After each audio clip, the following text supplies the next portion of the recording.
This is Morning Juice. Sports, insight, and great storytelling. Starring Bobby Carpenter and Jeff Tito Thitoff. It's time to attack and dominate. Let's get juiced on a Thursday. I'm Tito, Jeff Thitoff, Bobby Carpenter to my left. The Cat Man, Bodie, sitting over there. Morning Juice sponsored by Riverside Bank in Dublin and Event Risk Elite Protection. Thank you for joining us today. Appreciate that. 2 full hours. Bob, how are you? Somebody people were telling me they want a third. I see that a lot. A third hour. Do they know how expensive you are?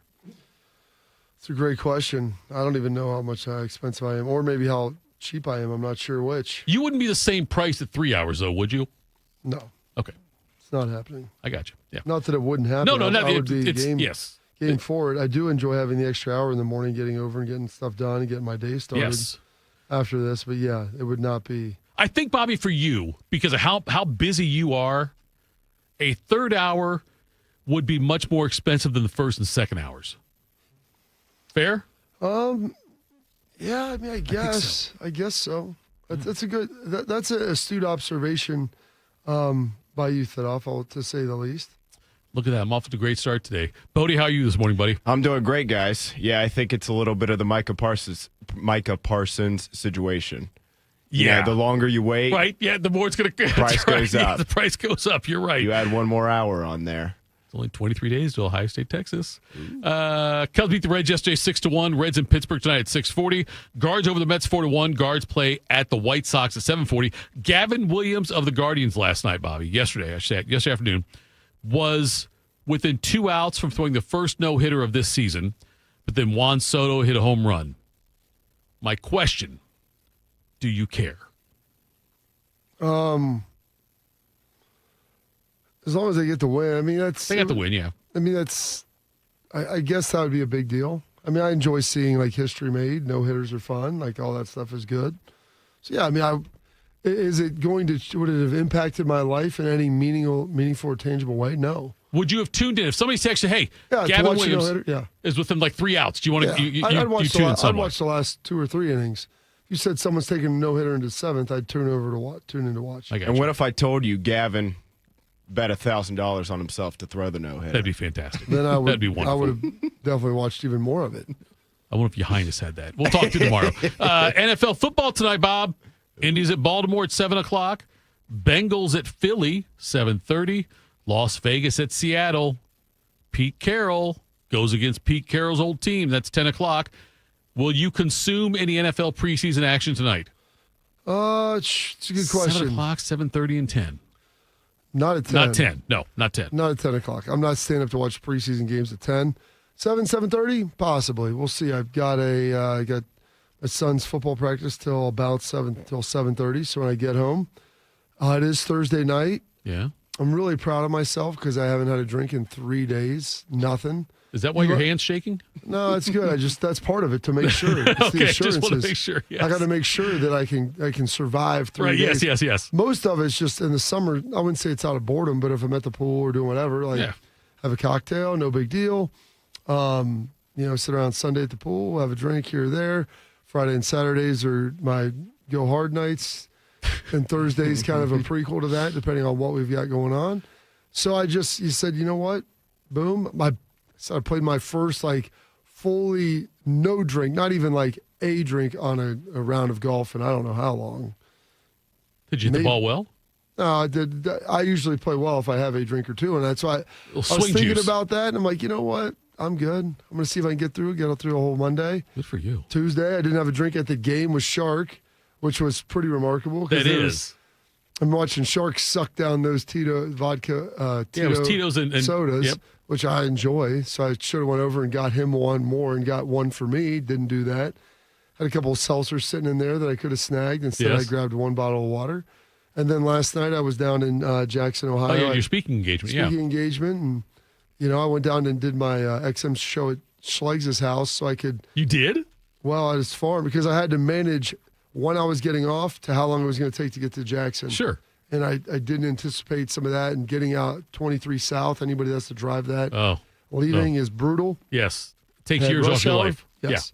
So I went down there, did it at the farm, and then hopped in the car and drove like another 40 minutes to Jackson. So it was pretty solid.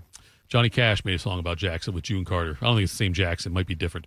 Are we sure? A lot of Jacksons. You're right. It could be. You're right. It very well could be. He's going to mess around. He's going to mess around, yeah. And yeah. Down in Jacksontown. Yes, down in Jack. God, good for you, You Bob. didn't think I would know that? I didn't know if you They got know it or not, married Bob. in a fever. Yes, hotter than a pepper sprout. Pepper sprout. That's what it was. Come yes. No, I can't. Look, I got it there. We've been talking about Jackson ever since the fire went out. Yeah. Oh gosh. You didn't think that I would know that. I didn't think you'd know that, Bob. Listen, Thitoff, it's never going to amaze me, the movies that you haven't seen, but don't ever be amazed at the That's a songs great that movie, by the know. way. Do you know Walk it? the Line? Yes. Yes. I've watched it multiple times. Did you know it? Did you like the Jackson thing you just did? Did you know it before the movie? Well, it's like they sang it 8 times in the movie. I will say this, after the movie, Yeah. I then went and downloaded a bunch of his songs. Right.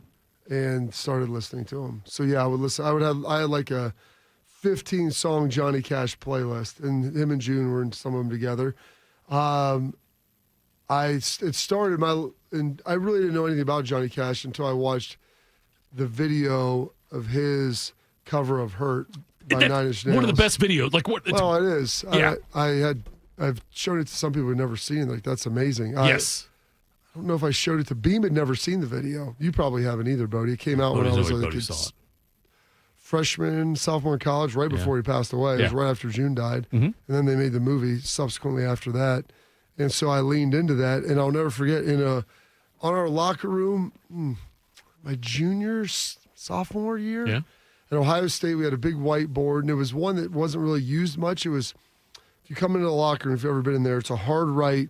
And there's some lockers there, and that's where some of like the student managers and GAs and stuff would dress and change. And then that was right on the way to the restroom area. Okay. There was a big board there. Occasionally, like, coaches would pull someone aside and draw some stuff up in there and do whatever, and like pull you aside because it was like kind of a private area. But they had a big whiteboard, and I had no idea what it was from until I saw the movie, because then I had reference to the song. But on that board written, I forget what year it was, maybe my sophomore year. It was before the movie came out. It said I shot a man in Reno just to watch him die. Yes. I had no idea that was from. Right. I was like, it's pretty ominous, a little crazy. Maybe a little crazy. And, and that was on there, and then I finally got the reference. Right. Years later, I thought back. I was like, I always wondered what that meant, and now I know. So, yeah, I'm not saying I'm a Johnny Cash aficionado or an expert, but I do have a decent sum of knowledge about it. I've also seen Walk Hard, a Dewey Cox story. I haven't seen that one yet. That's reminiscent of Johnny Cash. Not quite as good. Right. But, it's a great movie. I really enjoy Johnny Cash. His story is utterly amazing. It is. And he really Joaquin Phoenix did an amazing job. Oh. Him and Reese Witherspoon were that's tremendous in it. Yep. All right, Bobby, you've already made us smarter once. Let's do it again.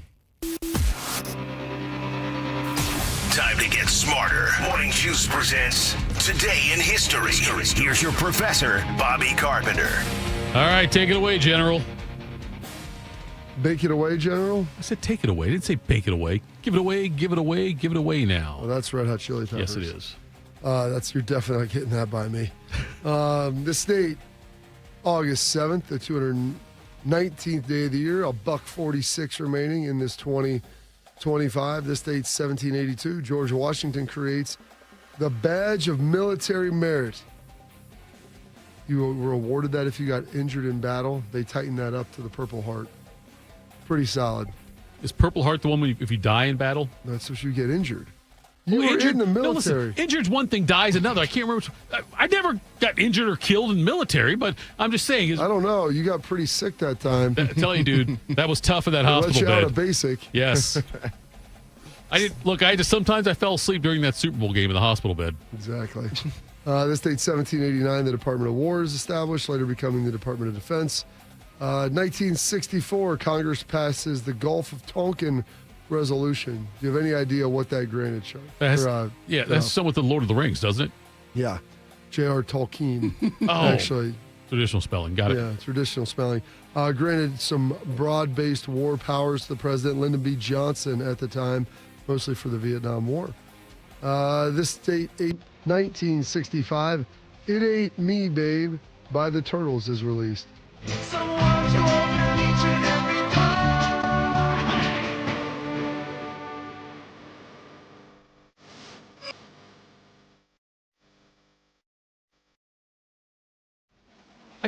Like, what a time to be like a musician during that time, a songwriter, an artist, because of how much it seems like it changed very quickly from, like the Pat Boone, sorry, bad reference, but like guys just like, crooning a little bit to when you all of a sudden the Beatles come out, Elvis comes out, and all of a sudden it's like everything changes with the music industry, with the type of music they do.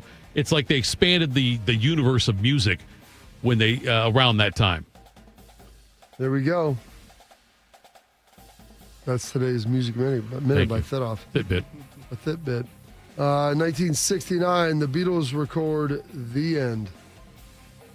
The Beatles or the Bee Gees? Bee Gees. Bee Gees, okay. Even better. How can a loser ever win? Please help me mend my broken heart. It sounds a lot different than most of their disco stuff. It does. That disco stuff was hot, though. The disco was hot for a minute. 1971, How to Mend a Broken Heart by the Bee Gees. It's number one. Yep, we'll play it again. Oh, wait, hold on. I'm sorry. That's all right. Okay, the Beatles record The End in 1969. How to Mend a Broken Heart was in 71 by the Bee Gees. I'm sorry, I did get some good sleep last night, and you think I'm losing my mind. You need to start drinking more, Bob. That is the case. I operate better than that. A little show lube. This date, 1975, Made in the Shade by the Stones is certified gold. Here we whipped a wham and just around midnight. Brown sugar, how come you taste so good? Little brown sugar right there. You enjoy brown sugar? I do. Look, I'm telling you, Is Stones. that why you married Heather? I'm not going to do this today. Buckeyes. This date, 1976. Don't Go Breaking My Heart by Elton John and Kiki D hits number one. Don't go breaking my heart. I couldn't if I tried. Oh, honey, if I get restless. You know what's amazing, Bodie, is Shark and I used to sing that as a duet back and forth on This Day in History. Yeah. Would you like to try? Which part do you I want? don't know that I know all the words outside of literally what we just heard. Which but part We're do doing you the think female you with could Kiki sing? D or Elton John. Which I'll one? take whichever one I you don't don't know want. if Bob. I don't know if you could get high enough for either part Right. as Agreed. I could. Your Highness probably could. Oh, your highness. I don't think That's either of tomorrow us. there, mega tease. It is. It's a horizontal tease. Diagonal. This date, Diagonal's better. 1984, Japan beats the U.S. How about this? America's pastime.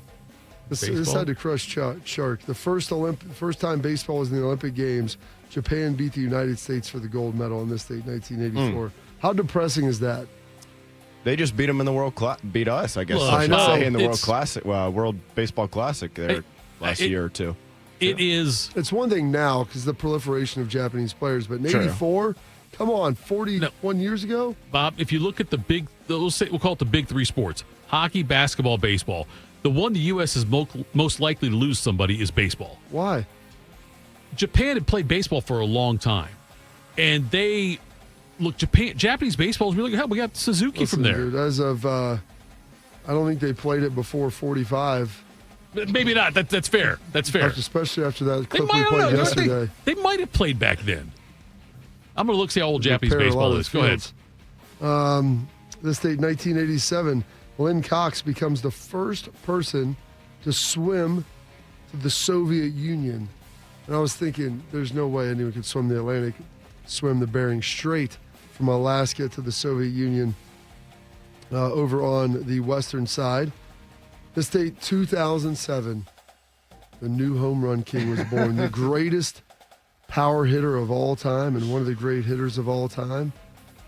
In his 756th home run, the new home run king, Mr. Barry Bonds. Deals. And Bonds hits one high. Hits it deep. It is out of here. 7:56. Bonds stands alone. He is on top of the all-time home run list. What a special moment for Barry Bonds.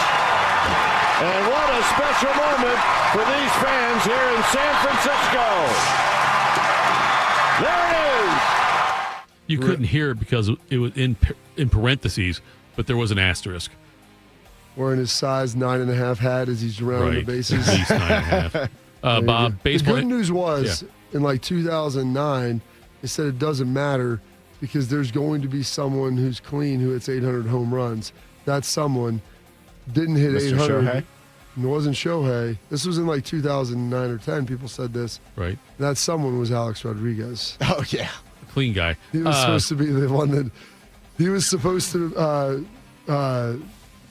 destroy the Sith, not join them. Sadahadra O is the all-time home run leader, by I the don't way. know who that is. Played in Japan, Bob. Okay. And he's at over 800 home runs. And by the way, they started playing baseball in Japan in 1872.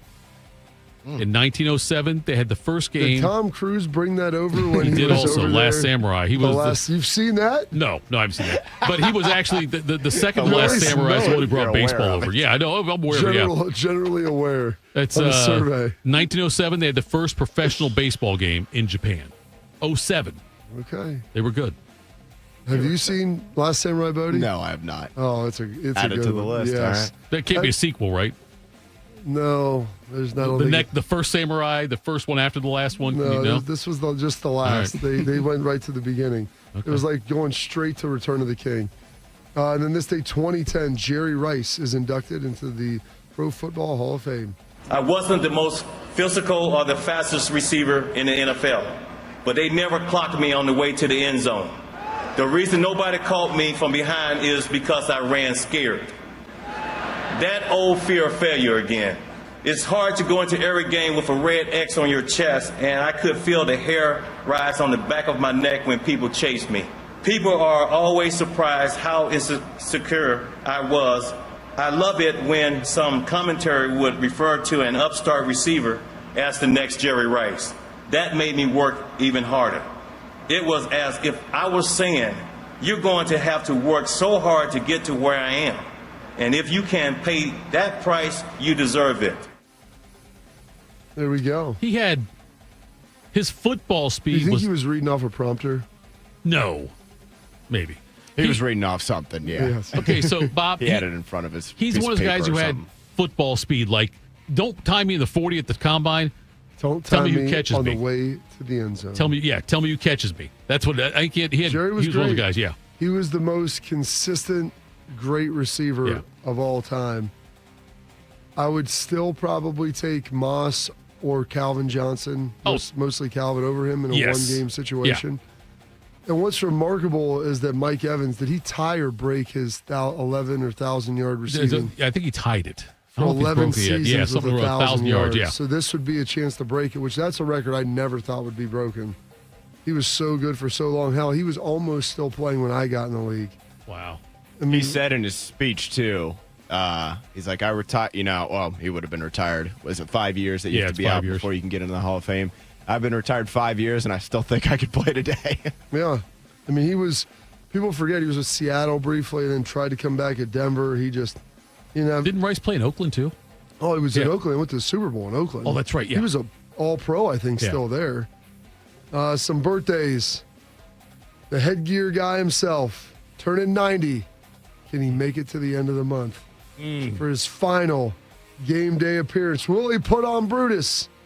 Who knows? Lee Corso, happy birthday. Game day back on the road again. Kirk's first show in Columbus. Kirk's wife had connections within the cheer squad and was able to get the headgear. I like Ohio State 24-13. All right, good pick. I'll tell you one thing.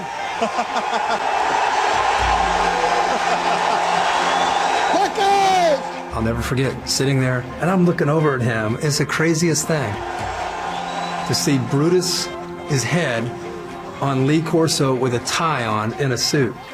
Let's just examine the Brutus head. It's a head representing a nut, a two-tone nut. I like the Buckeyes! With a little hat, like the kind Woody Hayes used to wear with the block O on it. So it's ridiculous looking. You can't help but laugh. And it just clicked. It was like, that works. For Brutus and Kirk, I'm Chris. Goodbye. I like to picture my Brutus wearing a tuxedo T-shirt. Yes. Says I'm formal. But I still like to I'm party. also here to party. Sometimes I picture him singing lead vocals with Leonard Skinner, Big Angel's Wings. Oh, goodness. Good for Lee. Hopefully he pulls the Brutus one. It would be appropriate ending. It would be an appropriate ending for him to finish off with E2 Brute at the end. Hall of Famer, Purple People Eater, Medal of Honor winner, Hall of Famer for college as well, Mr. Alan Page. He had instinct that was beyond the average football player. Alan's a very bright guy, and he's always was interested in why we did things. You know, not many players ask why. They just say, do this, they do it. Well, Alan was more interested in why and how, and made him a better player. Page finished ahead of future Hall of Famers Bob Greasy and Roger Staubach to claim an award no NFL defensive player had ever achieved. The 71 season for Allen, it was very unlikely for him to be the most valuable player. But so many good things were happening to him. I mean, he just dominated football. Former Supreme Court judge in Minnesota, too, by the way. Medal of Honor winner. Did you know where he was born? Cleveland. He was a Cleveland Canton, guy. Canton, Ohio. Yeah, Same thing. Same thing? It is. No, Canton, Cleveland, the same thing. Just like Toledo and Michigan are the same thing. Just a kid from Akron, not from Right. Cleveland. From the Akron, Canton area. You know, went to college. Alan Page? Yeah. I do not. Golden Oh, Dome. here we go. Gosh, that's When I saw that, I was like, Bodie, you know, Yeah, he's like, I oh, knew. yeah, I You know looked who at Alan Bodie. Page is. I know. I know Yes, I Rothman should've would have got it. known who he was for different Yes. reasons. But I saw that. I mean, Medal of Honor recipient, man. The guy did it all. This is amazing because it's one of my favorite SNL sketches of all time. Turning 67 today. I didn't realize this was a real person. He was the lead singer for Iron Maiden, Mr. Bruce Dickinson. Yeah. Have you ever seen the Christopher Walken cowbell skit? I don't think so. Oh, gosh. Not off the Bodie. top of my head. Yeah. That's almost as good. It's in the same realm with Rick James. on Chappelle. Yeah, that's pretty Now, a good. little bit different because it's SNL, so like the delivery isn't quite as harsh. But it's very, very good. Rock legend Bruce Dickinson. I saw that, it warmed my heart. This warmed my heart too. Star of X-Files and Californication, David Duchovny turning 65. Then what can I say? How can I disprove lies that are stamped with an official seal? That will be all, Mr. Mulder. You can deny all the things I've seen, all the things I've discovered, but not for much longer. Because too many others know what's happening out there. And no government agency has jurisdiction over the truth. Have you guys ever seen the movie Evolution with him in it? Oh, is it good? I wouldn't call it good. Entertaining? It's entertaining, yeah. It's just as good. It's a comedy about, like, you know, an alien life form comes to Earth. So it's and a spoof on his... Basically, yeah. Gotcha. And he's in it. I think it's Julianne Moore.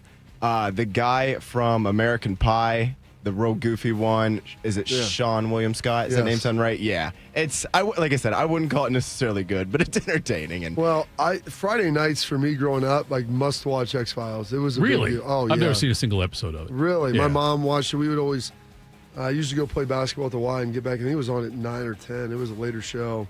And then we'd watch that. It was amazing. I really enjoyed it. Scary. For a kid, it was scary just with all that stuff. I mean, this is before the internet and other things like that. Charlize Theron turning 55 today. Sorry, we don't have any. Yeah. Listen, she's still got high heat. I know she does. Actually, not turning 50, not 55. Oh, now I feel a lot better about some of the things I thought about her. She would have been older than you. That'd I'm have not been going to rough. apologize. Sid the Kid Crosby turning 38 today. Zetterberg installed to go for it with 6.5 to go. Off the the tie-up. It comes back to the point. Rafalski, the shot, knocked down in front, scrambled, another shot, the horn sounds, and the Penguins have won the Stanley Cup. And congratulations to the great fans in Pittsburgh for all of your support. Sidney Crosby, you will be the youngest captain to hoist the Stanley Cup. Congratulations. I'm guessing they won that one on the road with the smattering of boos. They were in Detroit, yeah. That was coming from the crowd. And how about this? Our guy, Mr. Beansy Wells, turning a 37. Hands it to Wells, who goes spinning up the middle, gets past the 50 to the 45 to the 40, 30-yard line, 20, 15, 10, 5, touchdown, Chris Wells. Chris Wells right down the middle of the field. Back by the hands, Chris Wells moving straight ahead. Chris Wells, 40, 45, 50. Chris Wells to the 40 of LSU, to the 30, to the 20, to the 10, and to the house, Chris Wells. As Ohio State strikes first, the sophomore from Akron, a 65-yard touchdown run. And it's 6-zip Ohio State. Was that in the Michigan game? The first one was 06 Michigan. Yeah. Second one was LSU title game. There we go. Gosh, I forgot we were up on that. That's right. That was a painful game. The Buckeyes were up for a minute, and then LSU rolled. They should have won that. That was the one that Trust like get away. They were better than LSU for sure. And then playoff star, 11-time All-Star, 3-time MVP. You don't even know who I'm saying. I do. I've got the sheet in front of me. I You cheated. need to quit giving him the sheet Oh, so I can surprise him with this. That's fine. We can do that. Yeah, let's stop with the sheet. There we go. Show decision. As I said, Mike Trout yesterday turning 34. Bodie said, I'll get all of his playoff cuts. Angel fans, the 2016 American League Most Valuable Player, Mike Trout. Angels owner Artie Moreno is presenting Mike with a special ring from the Angels commemorating his second MVP award. In addition to being named the American League's MVP, Mike earned his 5th consecutive Silver Slugger Award, given to the best offensive players at each position in both the American and National Leagues. Second of 3 MVP awards for Mike. There you go. Big time ball for him getting that done. Kyler Murray turning 28 and Jalen Hurts turning 27. The back-to-back quarterbacks over there at Oklahoma having the same birthday 1 year apart. Some holidays and observances for today. We have National Beach Party Day, which sounds pretty sweet. National Raspberries and Cream Day. Sea Serpent Day. Love that. Professional Speakers Day and Purple Heart Day. And those are historical events, your birthdays, your passings, your holidays, observances for this date, August 7th, the 219th day of the year, and 146 days remaining in this 2025. Coming up next, I'm sorry. Well done as always, General. There, I've totally. I need the teleprompter over here. An agreement was reached in the NFL yesterday. We'll discuss that next. Morning Juice. Bobby Carpenter here with the Riverside Bank of Dublin Sports Money Report. Ozzie and Daniel Silna made one of the greatest deals in NBA history. In the 70s, they owned the Spirits of St. Louis of the ABA. When the NBA and ABA merged, they offered the Silna brothers a couple of million to go away. But instead, the Silnas negotiated a piece of future television revenue. We all know how TV contracts are these days, and the Silna brothers made a total of $800 million from the NBA. Chuck Moore, CEO, and Travis Sanders, president of Riverside Bank of Dublin, talk about deal making for local businesses in our community. Thank you, Bobby. Being a local bank has its benefits. We have experience making deals in this town, and with our local processing and underwriting, we're agile enough to move at the speed of business. Travis, share how we treat our clients. We advise our clients on risk mitigation, long-term financial stability, and market conditions to help them make informed decisions. The Silnas knew something the NBA didn't. Let our experience and local expertise help guide you in your business. Tune in every day for the Riverside Bank of Dublin Sports Money Report. Visit their office at 6300 France Road in Dublin or online at riverside.bank. Member FDIC, Equal Housing Lender. While serving in Vietnam, a grenade took my ability to see. Today, I'm a sculptor. Now, my fingers are my eyes. I'm Michael Naranjo. As a veteran, I know the challenges of life can be great. In my art, turning a lump of clay into something beautiful, that is worth doing. Life is like that. We each must use what we can to make things better. DAV helps veterans like Michael get the benefits they've earned. They help more than 1 million veterans every year in life-changing ways. Now, I show others how they can create something with their own hands. I know it can do a lot of good. With support from DAV, more veterans can shape their lives into a thing of beauty. My victory is bringing beauty into the world. Michael Naranjo, may your victories inspire many more. Support more victories for veterans. Go to DAV.org. We are the keepers of the wild, America's original and most invested conservationists. For more than 80 years, we've been committed to conserving wildlife and the natural landscapes that define our nation. From rugged alpine ridgelines to peaceful tall grass prairies, we've supported the conservation of more than 36 million acres of American wildlands. Our funding has led to cleaner water, fresher air, and improved wildlife habitat. From abundant fish and waterfowl populations to robust deer and elk herds, nothing is more important than maintaining wild spaces for adventurers to explore and wildlife to thrive. We are America's hunters and target shooters, stewards of the American outdoors. America's hunters and target shooters, along with firearm, ammunition, and archery manufacturers, have invested more than $46 billion to help state fish and wildlife agencies manage and protect wildlife and wildlands across America. For more information, visit outdoorstewards.org. Attack and dominate, YouTubers. You're locked into Morning Juice. Morning Juice. Tito, Bobby, Bodie. Bobby, it looks like this NFL and ESPN deal is going to go through to where ESPN is buying the NFL Network. That's essentially what they're doing. Yes, they're going to take over Redzone, everything else. The NFL is getting 10% stake in Disney. Right. We can talk to Breer about this. He's said it for a long time. Like, the NFL owners are tired of subsidy. Even though it's a marketing arm for them, right? They're so greedy. They're just tired of having to put any more money into it than they could. And it's been profitable, but they don't feel like they need to use it to market it anymore, even though they've got one of the great inventions of all time in there with Redzone. They do, yes. And the fact that so ESPN's got their direct-to-consumer stuff starting up August 21st, that option there, where you can pay like $30 a month, a little less than that, to get ESPN's, all their programming, things like that. What I found interesting, though, Bobby, in this is that the NFL is going to own, operate, and produce Redzone. Yeah. Okay, so NFL is going to keep that. They retain the right to distribute it digitally. ESPN's got broad rights to the Redzone brand, which means they could have Redzone for other sports and call it Redzone. Yes, they can call it Redzone for college, which is something that would be pretty remarkable to have. But it's a lot more complicated with college than NFL, isn't it? Well, you got to pick the games that are important, because in the NFL, the most you're having is 16 games. Right. And in any given window, it's probably no more than 9. But how will the rights work for that? Like, I know that the NFL's got like they are they'll only be able to have the rights to the games that they possess. The ESPN and ABC games. Yes, I can't imagine like Fox maybe or anybody else. SEC Network also, ACC Network, everything under the ESPN umbrella. Right. But they would not be able to utilize anything in the Big Ten or stuff that's out there unless they sub-license that out, which maybe they will.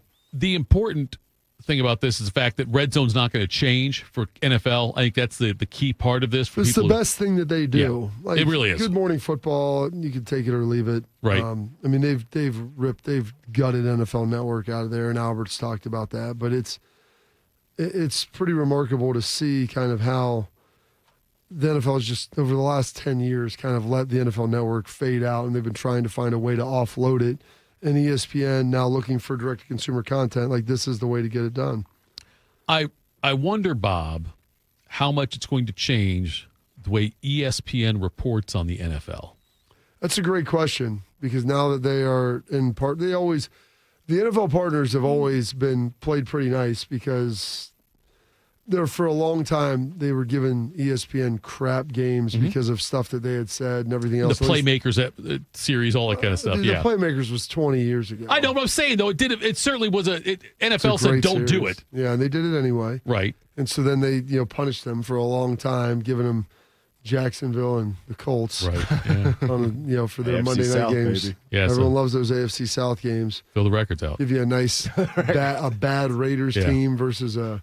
But they're probably, it's pre-color rush. You have a reason to watch that. Yeah, before the color rush. Right. That's exactly what we're talking about. But that's what I worry about, though, Bob. Is it now? I shouldn't say they'll lose their big J journalistic integrity. Is that what you're worried about? Yes, they will. And so, I wonder how much. And are you also, concerned about that? Yeah. The erosion of real journalism in this world. I know. Look, hey, I know it's already happening in politics, but look, don't touch my sports. Are we sure it already hasn't happened with ESPN and the NFL, though? Yeah, it probably has. It probably has. They're already in bed with them anyway. You could, if you had your head in the sand like I do most of the time, though, you could say, "Oh, no, it's not that." But now the fact they are now partners in a bigger way, you can't avoid that when something goes unreported by ESPN and maybe reported by somebody else. But when that happens, obviously you can say, "Well, yeah, that's why because of this." I also, but Bobby, what it does to they not talk about that during the commercial, like in the commercial breaks of those 1983 Oilers games or whatever you're watching? I don't remember seeing it back then, Bob. A lot of the discussion then was, and it wasn't about player safety either. But like, hey, that guy got his bell rung. He's gonna have to sit out for a play and then come back out there and play. Bob, coming up next on CBS, Dateline and Murder, She Wrote. Did you ever see Madden talk about that with Summerall? I did, yeah. When he would, yeah. Because there was a comma, and Summerall would it's funny because he was such a straight guy, but he would give Bodie, because there was the comma, he would sometimes give it like a second and a half I've heard pause. it. Yeah, it's really good. Yeah, really good. And Bob, by the way, just for me, usually that was when it meant we went to my grandparents' house on the weekends a lot. Up in St. Mary's, Montezuma, Ohio, right there in Grand Lake, St. Mary's. What about his revenge? Yes. And I remember on Sundays before I had to come back home because we had school the next day, watching that usually the 4 o'clock Cowboys against insert team here game with Summerall and hearing we do that. As soon as that came up, it was like coming up next, 60 Minutes, Alice, the Jeffersons, whatever. Mm-hmm. That was about the time we had to pack up and leave and drove home. But anyway. Up to the east side? Yeah. To a deluxe apartment in Midwest Coast is where I grew up. You didn't even get my Jefferson's reference? I got it there. That's pretty good. Yeah, no, I got it. Pretty good. Thitoff, that preceded my life. And I'm pulling out references here. Jefferson Cleaters. No, I got you. You can't even get things there. Helen and Tom Willis. I got you. Honky. It went over my head. Can I say honky? I guess. I just did. Dumb bun. You could say whatever. To quote AJ Hawk, Yeah. the great AJ Hawk, I choose not to be offended. There we go. My goodness, grabbed the wrong one. Do you need a bank that truly values local business in this town and an opportunity to work alongside them as partners? Whether you're a small business or a large operation, Riverside Bank of Dublin has the right tools for the job. Riverside Bank of Dublin has the experience working right here in Central Ohio. They understand the business climate in our area and will help you reach your goals, whether you need an SBA loan to get your business off the ground, a line of credit to keep your business running smoothly, or an equipment financing to get your business up to scale. Riverside Bank of Dublin will tailor a solution that fits your needs. Visit them at riverside.bank or stop in to get to know them in person at 6300 France Road. Riverside Bank of Dublin, member FDIC, equal housing lender. Might not feel like fall all the time, but it is fall. We're here. We're football season. Albert Breer joins us next from MMQB Morning Juice. Hey, Buckeye fans. As the official wing sponsor of Ohio State Athletics, Roosters is kicking off an incredible giveaway you won't want to miss. This football season, we're giving away 12 ultimate Buckeye experiences. 3 drawings, 12 winners with prizes including tickets, sideline passes, and 3 trips to a Buckeye first-round postseason game. Go to roosterswings.com to register and see all the details. 3 drawings, 12 amazing prizes. Register today and every day. Roosters, a fun, casual joint. When it comes to protecting your business, whether it's your staff, property, or assets, don't make a crucial mistake by contracting companies that provide subpar and unprofessional service. What you need is a security partner known for their unwavering professionalism and unmatched reliability.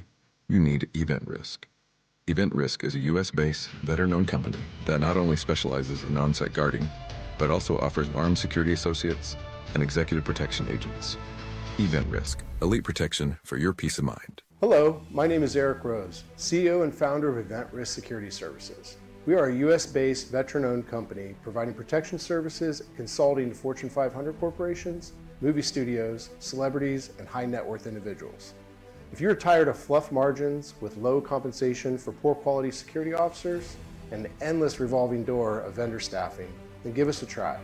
For virtually the same cost, We can then address what keeps you up at night. Visit eventriskinc.com. Hey Max, you look absolutely dashing in that purple tie. Ready to harness the world? You bet, Daisy. I'm ready as I'll ever be. And might I say, your purple tie really pops with your vest. Thanks. I almost went with a cape, but didn't want to come across as pretentious. Nonsense. Anyone in our line of work should rock a cape. You might be onto something, Max. Phew, so here we go. First day on the job. We've got this, right? Right. Don't forget, we both graduated from Dogs Inc. with honors. Which means I can guide my human around a busy city with ease. And I can give my human a restful night. I hope my human is kind and loving. And I hope mine likes wet kisses and zoomies. Ready to make a difference? Born ready. Let's go. Discover how extraordinary dogs like Daisy and Max change lives at no cost to the recipients. Visit dogsinc.org. Lexi spent more than 6 years in foster care. Before I was adopted, I felt alone. With help from the Dave Thomas Foundation for Adoption, Lexi now has a forever family and the foundation for a bright future. Adoption changed me for the better. I feel like I can be whoever I want to be. You can help find permanent homes for children still lingering in foster care. Learn more at davethomasfoundation.org. Attack and dominate. You're locked into Morning Juice. Sponsored by Riverside Bank of Dublin. Here's Bobby and Tito. All right, Morning Juice. Tito, Bobby, Bodie. And now we are joined. Albert Breer, MMQB, joins us here now. The first question, Albert, I'd like to ask you of this time of the season, where the hell are you? I'm at the Kansas City Airport Marriott. Yes, one of the finest Marriotts in the country, Albert. It's not bad, actually. So it's actually the Chiefs camp is actually about an hour north of Kansas City. So flew in here from Phoenix last night and got here at midnight local time, which I think was like 10 o'clock my time. And it was either go here or go to St. Joe, Missouri last night. So I made the decision to just stay at the Airport Marriott last night. It'll wind up being about a 45-minute drive up to Chiefs camp this morning, and they practice at like 9:15. So, well, thank you for coming on as you traverse the earth, and we appreciate you getting up early for us to be able to do this, sir. It is immensely impressive that your sleep schedule is like that, just all over the place. As you go to Kansas City, I didn't realize the Chiefs didn't have camp like at their facility, one of the few teams that are still going on location. What's the situation there with the stadium renovation and everything that they're trying to put together? Yeah, it's one of these where they're sort of, and Washington was this way too, where they're sort of pitting the municipalities against each other. And so it's either a new stadium in Kansas or a renovation in Missouri. And sorry. That was me calling you. I'm sorry. That's on me. That's on me, Albert. That's great. That was my alarm. My alarm, actually, I've been up for, I think, 7 minutes now. So there you go, guys. So they're pitting the two municipalities against each other. And, we'll see where it goes. I think the likelihood is probably that they stay at Arrowhead. And if they stay at Arrowhead, then obviously it's a pretty extensive renovation. If they go to Kansas, the likelihood then becomes they become another team that's going to be playing under a roof, which is a little weird to me. I got to say, it feels like every one of these, and you guys know that being in Ohio with what they're planning in Cleveland now, it seems like every one of these now is going to be a dome. Credit to the Bills for not doing that. Yes. But yeah, so that would be it, Bobby, is either a dome in Kansas or a renovation at Arrowhead. It just seems almost like sacrilegious for the Chiefs not to be at Arrowhead and not to be playing outside with all of the history and tradition of that franchise. You'd say the same thing about the Browns, though, wouldn't you? Yeah, you're right. I mean, it's so much of it is like, to me, is just about the cost of these stadiums, which has escalated to a place where it's really hard to justify having the stadium for 10 football games, and if you're a team that plays in the North, having an outdoor stadium really limits what else you can do with it. Now there's also the element of Super Bowls and Final Fours and stuff like that. The thing about it is I don't know what the league is going to do about giving every single northern city that builds a dome a Super Bowl. It helps to mitigate the cost, of course, but would they put a Super Bowl in Cleveland? Would they put a Super Bowl in Kansas City? I'm not sure. Albert Breer joins us here. Look, you are a journalist, a reporter, and you do a lot of extensive reporting on the NFL. With this ESPN and NFL deal now, isn't that going to at least appear to limit what ESPN reports on the NFL as far as things that might be negative? Yeah, so I'm this is obviously a serious subject in my line of work.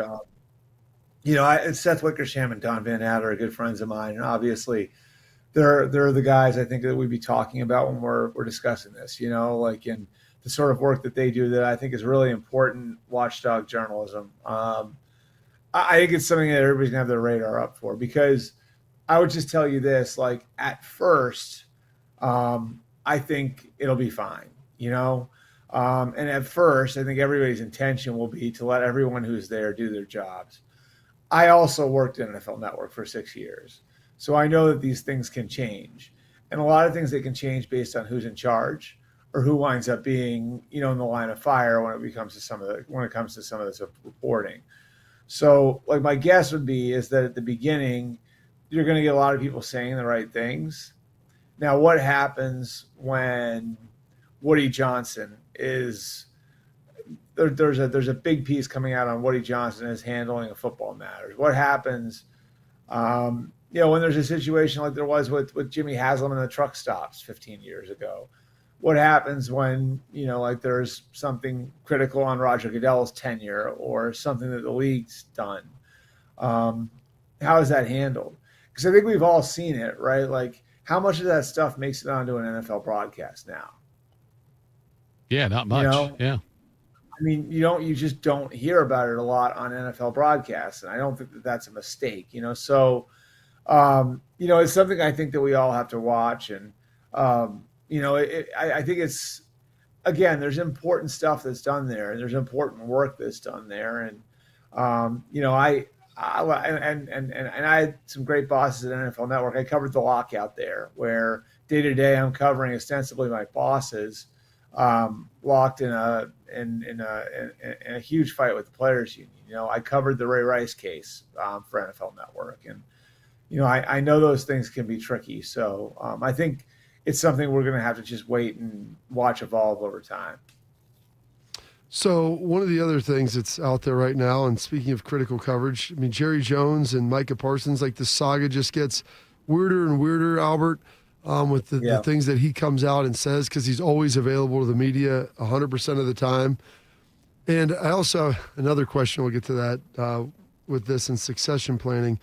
But everybody's deals, and we've talked about this, always get done in Dallas, but this one feels like it's probably reached the point of personal animus to the greatest degree of any of them over the last 2 decades. Yeah, well, I mean, at the end of the day, you can't, Bobby, force somebody to sit down and do a deal, right? So they can't sit down. They can't force Micah Parsons to sign what they put in front of him on September 1st, which, my guess would be, if this goes the way the last few have, which, the CeeDee Lamb negotiation went this way, the Dak Prescott negotiation went this way, the Zach Martin negotiation 2 years ago went this way. So, Micah can do what he wants to do as far as that goes. That said, he is under contract for this year, and they can franchise him in 26, and they can franchise him in 27. And so, is he so angry that he's going to walk away from, just an absolute life-changing guarantee and upwards of $45 million per year because he's pissed off about what Jerry did? I think he's a principled guy, it would take a lot of principle to walk away from money like that, you know? So, I don't know where this thing goes next. And the answer I've gotten when I've talked to Cowboys people about it is, and I've gotten this answer over and over and over again. It comes down to one guy. And that's what makes me think like a lot of this is by design. And that's why I'm starting to buy into the idea that, you know, part of this is to keep the Cowboys in the A block of First Take, you know, is that, you know, like that it keeps happening, you know, and there's no real benefit to the team to saying, well, you either take, you know, a below market offer in March or, you know, we'll see you at the end of August. Other than it gets them a lot of attention and everybody's talking about the Cowboys all summer. So, you know, I don't want to connect it to the release of a certain Netflix series in 2 weeks or, again, like, you know, what's being talked about on the morning talk shows, but we're certainly talking about them every week. This certainly follows a pattern. And, you know, I would have to think that in the end, like Jerry's going to have a really hard time walking away from one of his stars. Oh, he never has. And he gets emotional and personal with this. I guess that's the following question. You know, Jerry's getting older, and not to, you know, speak of his untimely demise or premature departure, but, you know, when they do the succession plan, it looks like Steven will eventually take over, I'm guessing. Yeah. Can you bequeath GM rights as well? Like, is that going to be in the package of ownership for Steven?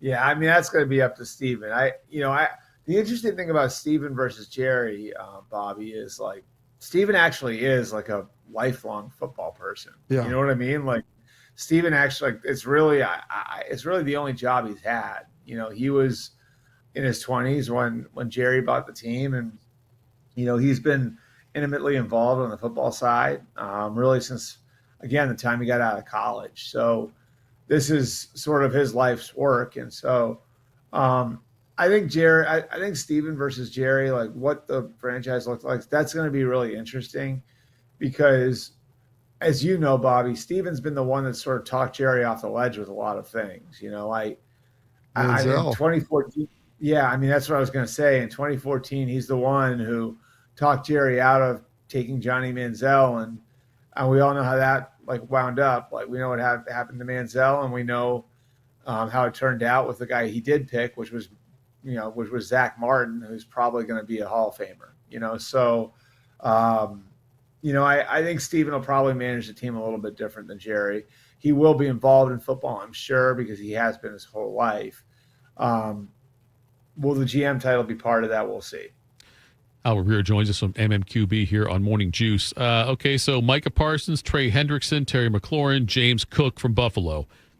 How many of those four are on the field in week one? How many of those four are with their current teams? All of them, I think. I would say so. I think Terry, I mean, to me, like, I think if you're Terry right now, and I think that, like, I think to some degree he feels like a little hurt that he's done so much to turn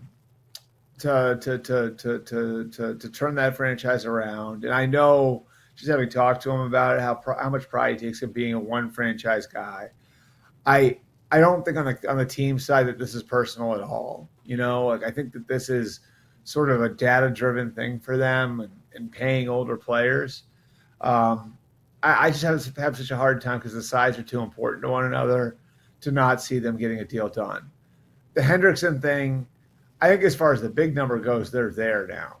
It's a matter of the guarantees. And I think for the Brown family, there's going to have to be like a little bit of like a personal touch to this one where you got to make it look like the team or like the player, in this case, Trey, is coming out of this a winner, because I do think that, pride has gotten in the way of this one a little bit. And rightfully so, like after 3 off seasons of fighting this, Trey doesn't want to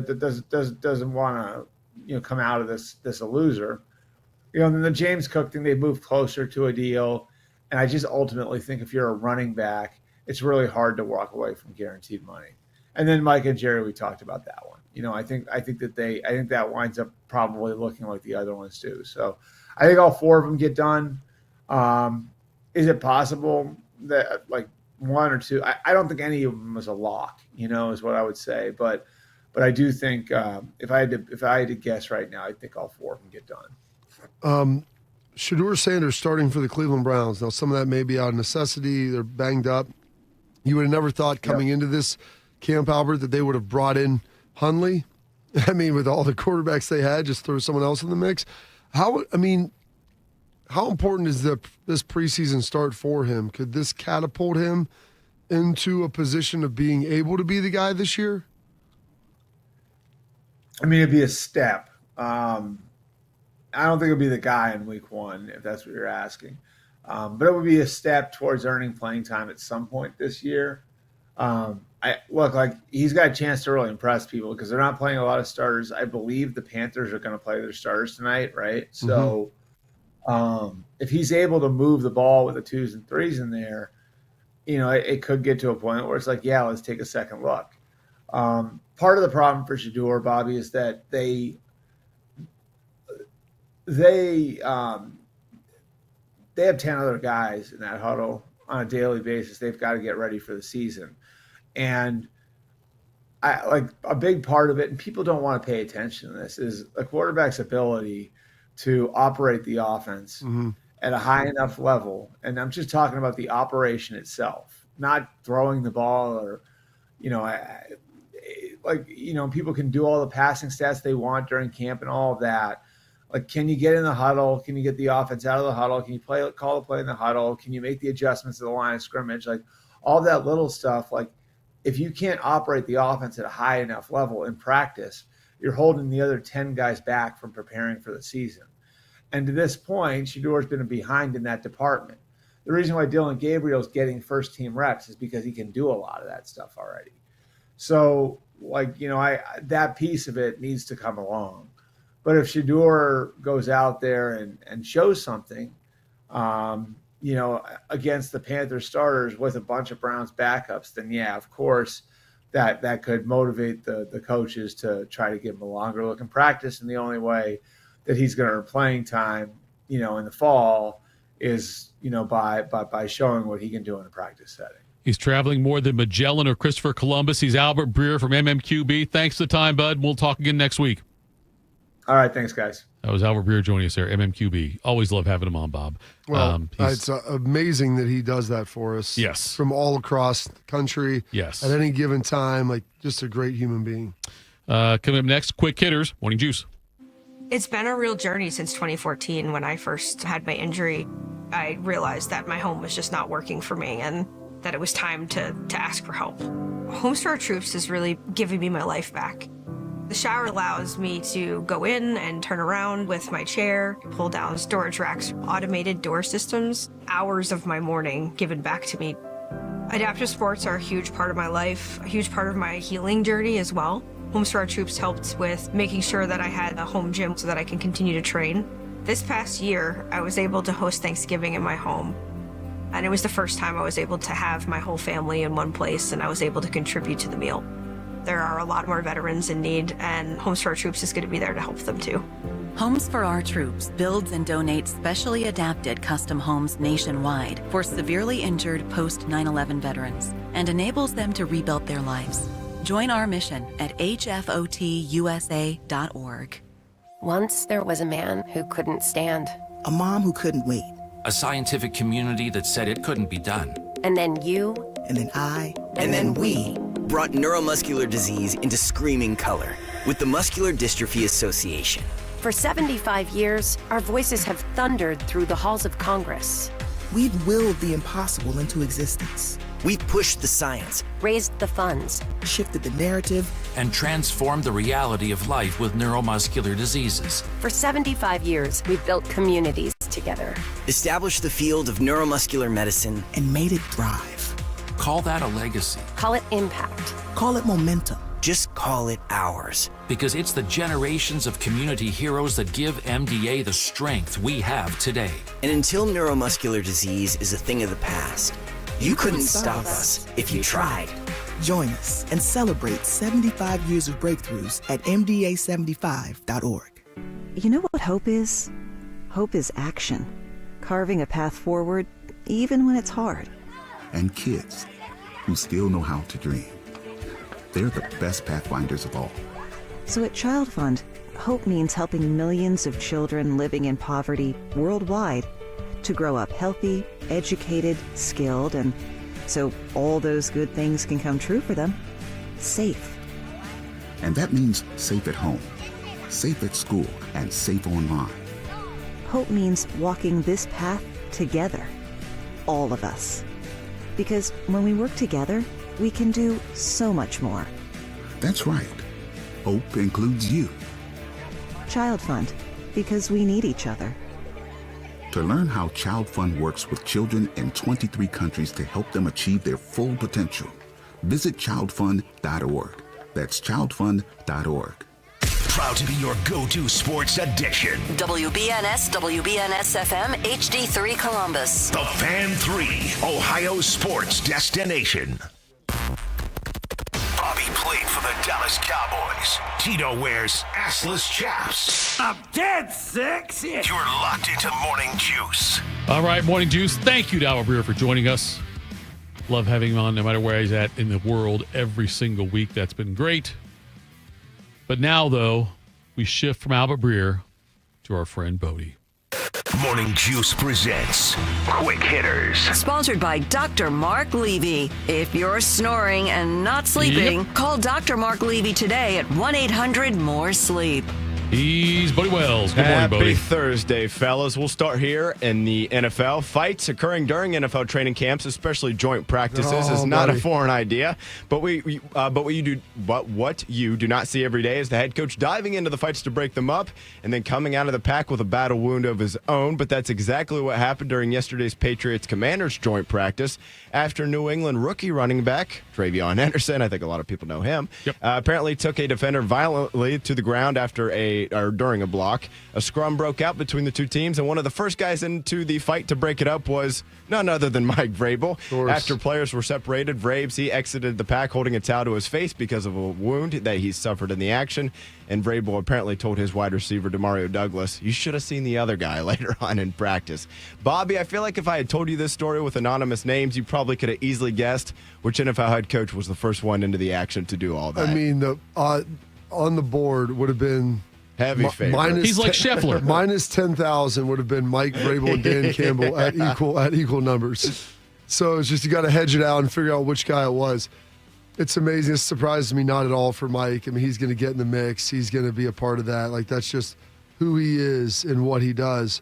The best part of it is the fact, like, him and Fick obviously went to school together here and were very close. And there's some legendary stories that I'll leave off air that are about those two guys fighting, which I would hear from other people about them. And then Vraves would talk about it some.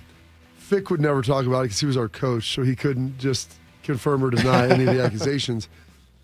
But we would get in fights in training camp, and there's an unbelievable clip that Tress pulled out, and it was like our first day of hitting. Big fight happens. Fick was always the first in there to break it up. Like, itching. And we used to talk to Ross Homan about it. He's like, Fick would be in a track stance ready to, like, run in on the fight. Like, because he just wanted to get in the mix. You guys to fight. He wanted to be in the mix so bad, and then he'd yell at the players for fighting, calling us undisciplined, going to cost our team penalties and all this stuff in the game. And I remember Tress slowing it down, and there's all this scrum, everything going around. People are, nothing really serious. Guys, it's funny, AJ, he would get in fights with one of our other fullbacks, and he would always try to pop his helmet off so he could actually get real shots into his face. Bang! Bang! Right there. And he'd always, work it up. But there's like 25 guys in the scrum. Fick's like right in the middle. And it was my sophomore year, and you see Mike Jenkins, who's our senior wide receiver. Not the biggest dude in the world, but real long, 6'4", 6'5", long arms, and probably like 215. and you just see his long arm and glove like firing through and hitting Fick in the side of the face. And Tresh just like slow-moed it back and like put the late, because if you weren't paying attention, you wouldn't have seen it. And Tresh, I don't know how many times he watched it to find this, but just watched the laser pointer of Mike Jenkins just hitting Fick. Really? Right. I don't think Mike intentionally did it. No, yeah, probably not. I wouldn't but think. It landed. I mean, I was amazed that Fick didn't go down.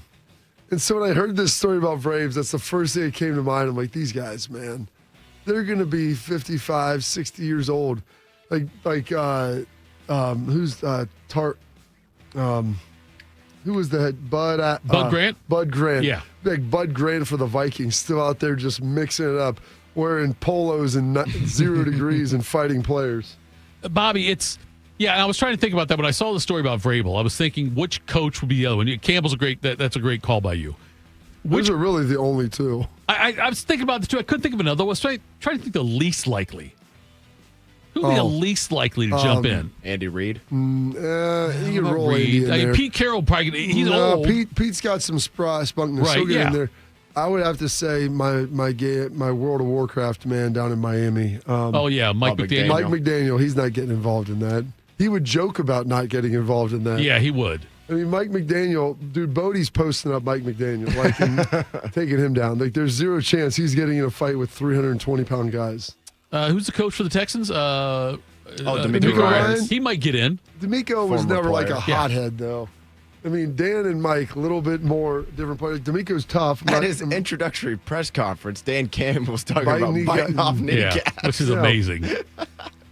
We'll stay with the NFL here, guys. One of the biggest selling points behind the hiring of Brian Schottenheimer as the Cowboys head coach was supposed to be because of the culture he would bring to the Dallas locker room. But, of course, no man inside of that organization can be bigger than Jerry Jones. And the black cloud of the Jones versus Micah Parsons contract dispute has lingered over the team's training camp in Oxnard, California over the last couple weeks or so.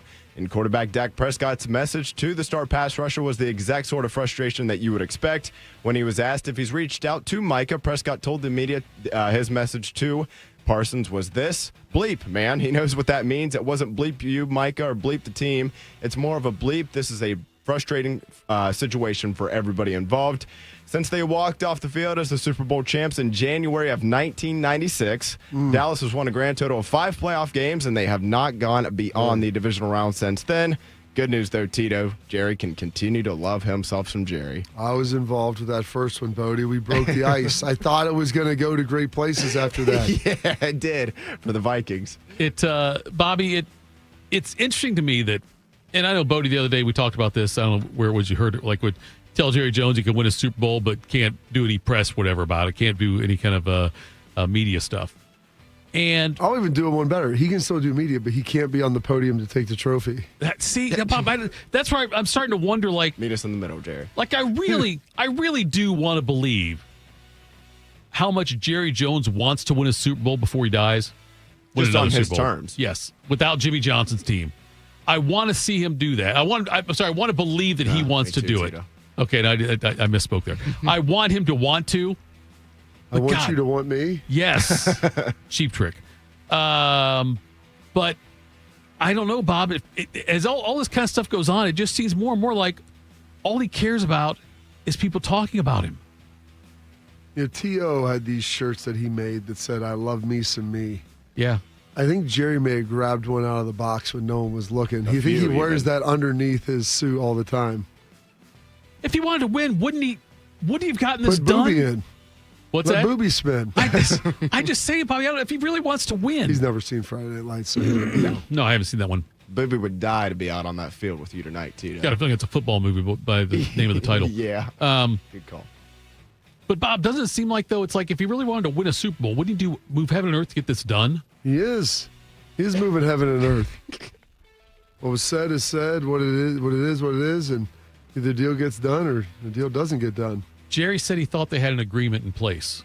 Yeah. Because they had a wink and a handshake.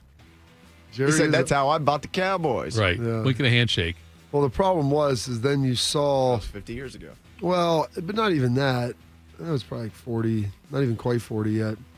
But he You had Myles Garrett's deal and then T.J. Watt's deal get done, I think, after those. Right. And that changed the calculus. So if you wanted to get the deal done, then get the deal done with him in March.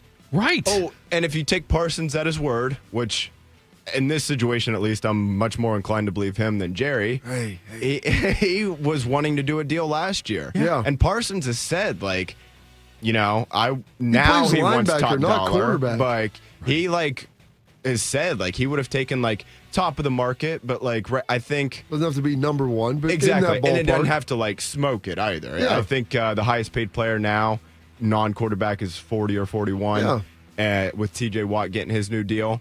And now I think that price is going to get closer to the 45, like Breer said. Yeah. And I think Parsons, over at any point damn near probably in the last year, dating back to even before last season, a year ago at this time, I think he would have taken the, whatever it would have been, 38, I tell people 39 that all the range. time about NFL players because if there is a risk of you getting hurt and not being able to ever get that deal again. I'll never forget when Terrell Pryor turned down the 4 years, $40 million from the Browns after he had 1,000 yards. Right. I'm like, what are you doing? Yeah. And then he got hurt, never got that money back. And guys realize, I'm a slip away, a bad block away from, maybe never getting those dollars. So I'll take a little less right now than maybe I would have for insurance against the injury. Right. So what Jerry said is, we've got a wink and a nod. We've got a deal. I want everybody to talk about this and get free advertising for the next 6 months and subject you to potentially other things happening. And in doing that, the price went up. You had to pay for that advertising. You're paying it to Micah.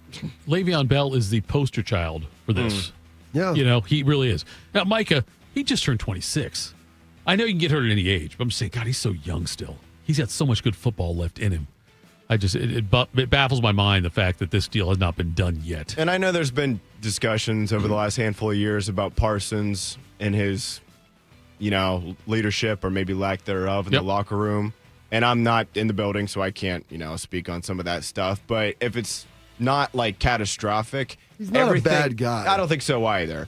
I think it's more so you lose the playoff game and you get beat by about half 100 to Green Bay, and then you're going on Jordan Love's podcast and talking with him, and you're like, really, dude? Maybe that wasn't the smartest thing. But if you can look past some of that stuff, which I think is pretty reasonable, everything else about him and the player he is easily pay this guy. Yeah. His position, pass rusher is one of the most valuable positions. He's been a stud really good since at the it. day he showed up. Literally, I remember when Dallas drafted him, and they missed out on, they wanted, as far as, some of the reporting, J.C. Horn and Patrick Surtain, and those guys have both been pretty good for Carolina and they Denver haven't been there. as impactful as Micah Parsons. No, and it's hard for a corner to be. I think Surtain's been really good with Denver, but still, Dallas, one of those two guys, and they went right ahead of him in the draft, and they kind of had to, if you will, settle, quote unquote, for Parsons.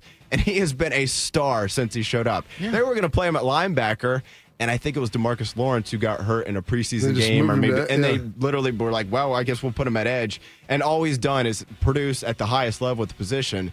And it's still just, and it was the same thing with CD last year. Even Dak, I know, he's not at that level as CD and Parsons among their positions, but they did the same thing with Dak last year too. And I just don't understand why. It doesn't make sense. No, it doesn't, Bob. It really doesn't. You go into this new era, if you will, with Schottenheimer, who, by all accounts, was not really qualified to be the head coach. I'm not saying he can't turn out to be a good head coach, but by all everything involved with it, he didn't really hit the qualifications for it. But by all accounts, the players really like him. He was supposed to be a culture, kind of bring good vibes to the locker room type of head coach here, and now you're just every day, you have to deal with this, like I mentioned, the black cloud of, is Parsons going to play and this whole thing, and then you got him asking for a trade, which I do think is just part of the negotiation. I don't know that he necessarily wants out of Dallas, but it's not a good look either. You're getting close now to where he could miss a game. Oh, yeah. Could miss a couple of games. And it's a 17-game season, man. Right. Every game counts. And It's not like Dallas is going to be 13-4 this year. Right. It's if he misses a game, Dallas' best case scenario is 10 wins. Yeah. And you need Mike out there to start off. Philly every game. Washington, in your division. Were they any good last year, Bob? Maybe. They were both in the NFC title game, somewhere where Dallas hasn't been since 8 months before I was born. BYOSS, fellas. On Tuesday, the NFL sent out a memo to all 32 clubs that stated clubs are prohibited from providing or supplying ammonia in any form at NFL games for this upcoming 2025 season. If you're wondering, one of the key components of sniffing salts is ammonia. But despite the confusion surrounding that memo, players will still be able to whiff smelling salts before and during games as long as they bring it on their own and have their own stash. So from now on, Bobby, it's BYOSS. Bring your own smelling salts. That is amazing. That's something that people have been using for years. Tyvis asked me the other day if I ever used them. I never did. Someone threw them in my face one time. I'm like, this is awful. I don't want to smell this before. It's only going to disrupt my mind as I'm trying to play. I mean, some guys are all about that.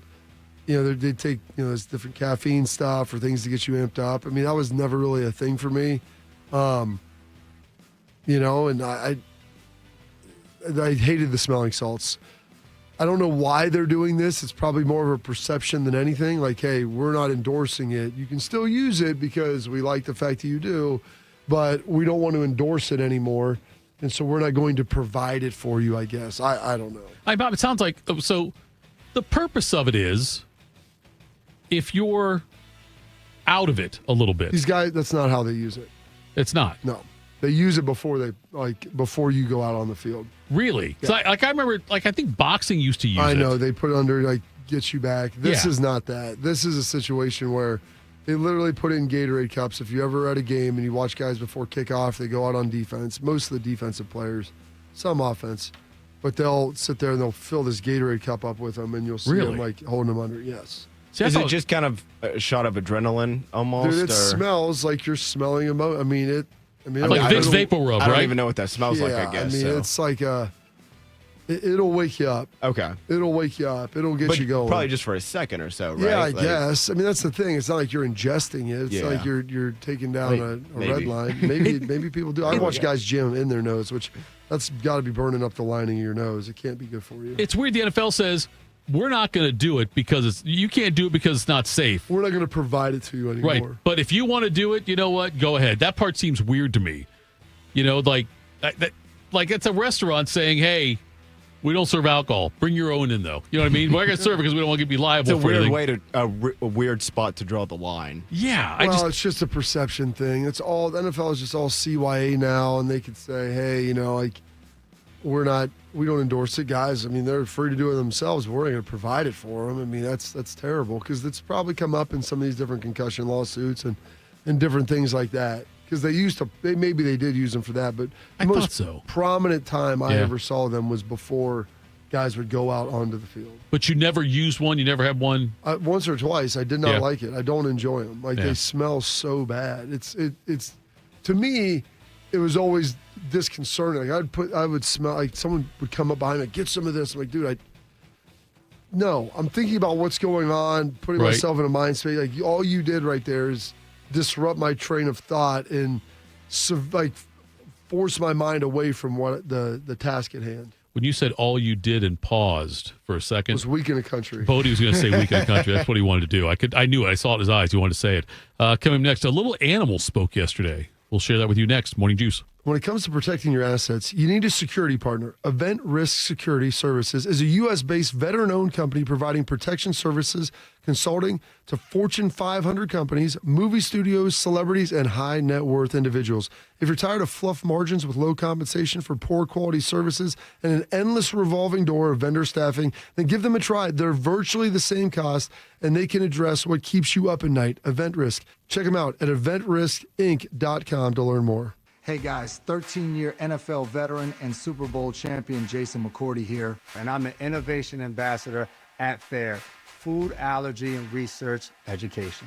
I would say the most challenging thing as a parent of a kid who has a food allergy is probably the ignorance that I myself had in the beginning. I didn't know what anaphylactic shock was. I didn't know the dangers, let alone the things that she needed to be able to have a normal life. When you go to drop your kid off, and every single time in the beginning, we'd have to go through everything she was allergic to.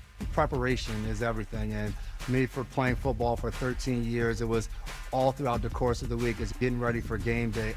When you're on the field, you're playing for your fans. At home, you're playing for your family.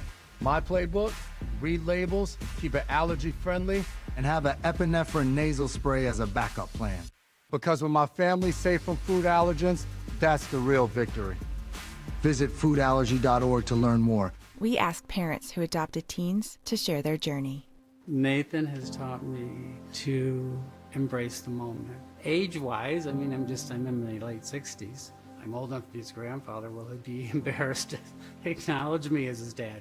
I think the most important thing we can do is let them know that they're safe, that they're valued and cared for and loved, and that they're important. I knew I wanted to be adopted by him because of how he taught me to be the person who I am today. And it's coming from a dad that didn't expect to become a dad. And I feel very proud to be his son.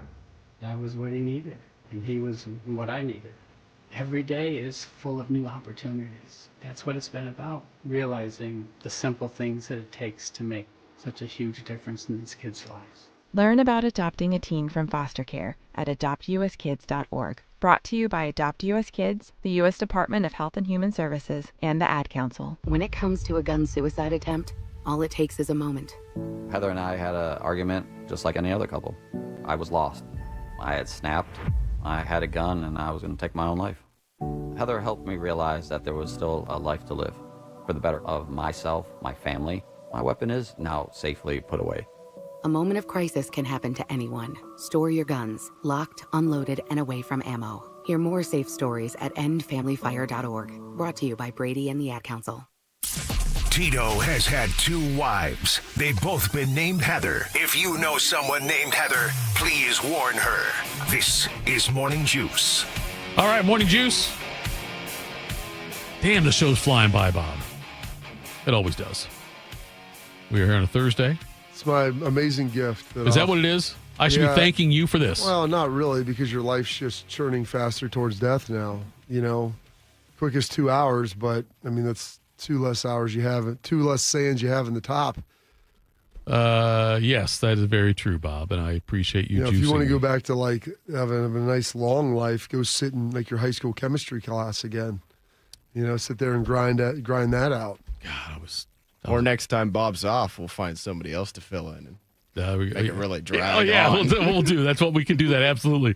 So yesterday, Bob, we had media availability for James Laurinaitis in the linebacker room. Laurinaitis was asked about what it's like working with Matt Patricia. Here's what he had to say. He's so smart, and the blessing that I had was that when I worked for Al Golden at Notre Dame, Al worked with Matt at Detroit. So some of what Al did was what Matt does, and you mix that in with what Jim did, and now there's so much that we did well last year. And so anything that has been new or added, like some of the terms, I've spoken that language before, but I've known Matt since he worked me out when he was with the Patriots. Must have been a bad workout because he didn't draft me. But I think he's just so smart, and the way he sees the game, and he's really helped our players as they get lined up and they identify what's the offense telling you when they line up. Don't just go out there. They're telling you a story every single play, and a lot of times they motion and shift the window dress, the same formations and the same routes and the same runs. But one tight end's tight, the other one's deep and tucked in. Oh, hey, alert, pull, power. Call those things out. And I think he's helped with the football intelligence with some of the young guys on our team kind of play the game within the game. Bobby, you get sometimes coaches that, and across all sports, you sometimes get coaches that weren't successful at the professional level. Yeah. That end up being good coaches and whatnot. Good man, more so in baseball, you see that. But you guys sometimes didn't have the most fruitful NFL career that can go on and do something still well as a coach. But Laurinaitis is one of those guys who had obviously a very good career in the NFL. And I got to believe the instant credibility of that has helped him in recruiting. But as far as going out there and coaching these guys up, there's so much on the other side of just being, hey, listen to me, I was a great linebacker, that the fact he gets them to buy into it, and that this linebacker room is going to be outstanding this year. It's going to be really good. He's recruited really good players, and that helps, like you mentioned, Thitoff, obviously the credibility piece. But what helps even more is how smart James is and his ability to communicate and relate. And so that's what separates him. you can be a really good player. Like, that's going to help you recruit. That doesn't help you coach. I've been around a lot of great players who are terrible coaches, especially guys that are ultra talented because they can't relate to somebody who can't just do things like they can. Right. Or somebody who worked really hard like James did, who grinded, who understood the game because of how hard they worked at it. Mm-hmm. And then you get around some guys and it's tough because they may not have that same drive or passion. So it's up to you to help create that drive or passion for them and to be able to relate that of how that's going to be important by doing this extra work and how it's going to elevate their game. And that's really what James does. It's awesome. Like, and I'm, closer with, like, played with Hart and Devin Jordan and some of the other guys there. And, I played for Matty P and knowing a bunch of coaches, different guys on the staff. But, I mean, James was someone who was in the room with me, friend of mine, at each other's wedding, like, sitting there and watching him coach. There's a lot of similarities to Fickle with how he operates. And he's a great communicator. And that, in today's day and age, cannot be undersold. The thing, Bobby, that I find, I don't know how difficult it is. I'd love to ask Laurinaitis this. But and I'll go back and, too bad Shark's on here. He could, no offense, Bodie, but Shark would be able to reference this. That's all right. But Ted Williams got hired to be a manager for the Washington Senators / Texas Rangers. Who else was a manager? The Babe. Yes. One of the great managers of all time. And Jerry West was a head coach for a while in the NBA. Yeah. Now, those guys who was a really good head coach? Larry Legend. Larry Legend did a great job. And that's what I'm getting at. Like, so Ted Williams, got frustrated because, like, hey, just hit the ball. Let me show you how to do it. I can do it. Just do this. And Jerry West, when you're that naturally gifted, you have a hard time relating to people who aren't. And so just do it is the coaching point. Like, it's not Nike. Like, you just can't just do it. Right. Like, be faster. I'm sorry, I wasn't running as hard as I could. That's why it's not interesting really. to me I'm running as fast as I can. How successful Laurinaitis is at what he's doing right now. And James it's early in his career. He was a very average athlete. I mean, James is not an elite. With all due respect. And I say average athlete, like relative to in the grand scheme of like Ohio State guys who are. You mean an average fan athlete? You mean average athlete? Look at all of us here. An average athlete in the NFL and college football. He was great because he worked and was a technician. And like his relentless pursuit of excellence and knowing everything. And that's the part I think is the trickiest thing about, at least, again, I'd like to ask Laurinaitis this, but one of the trickier things. Walk around the clock? Yeah. Magic, Magic Johnson coached the Lakers for a while. He couldn't do it after, he was an interim coach for a while. He He's also like, had the Magic Hour. Yes, he did. Oh, that's something you got to go check out there, Bodie. Good luck finding an episode, though. Donald Sterling said, "What's he done?" Yes. He's got AIDS. Laurinaitis also talked about the growth of Arvell Reese. Here's James. He's playing so fast right now. I think, when he was young, trying to teach him just the scheme and everything about college football, it was a lot. It was overwhelming. You had to kind of pare it down.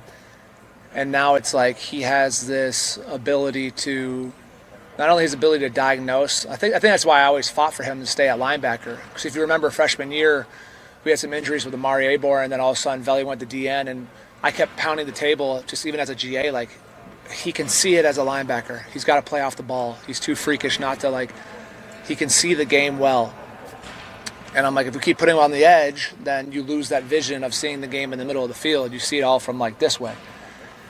And so I'm glad we got him back. And then I pounded the table for Sonny to move the linebacker. But I think his diagnosing ability has just sped up, and now he can come off the field and he knows exactly what he did wrong on a play or what he did right and how he could change it the next time. And I think that's just growth. What's amazing is both the starting linebackers did not start there at Ohio State. Like, they were playing other positions. Yeah. Like Sonny, and it was funny, James got to pound the table. I'm like, dude, Sonny is going to be 240 pounds, which is what he is. He cannot play DB at 240. Like, it's just not in the cards.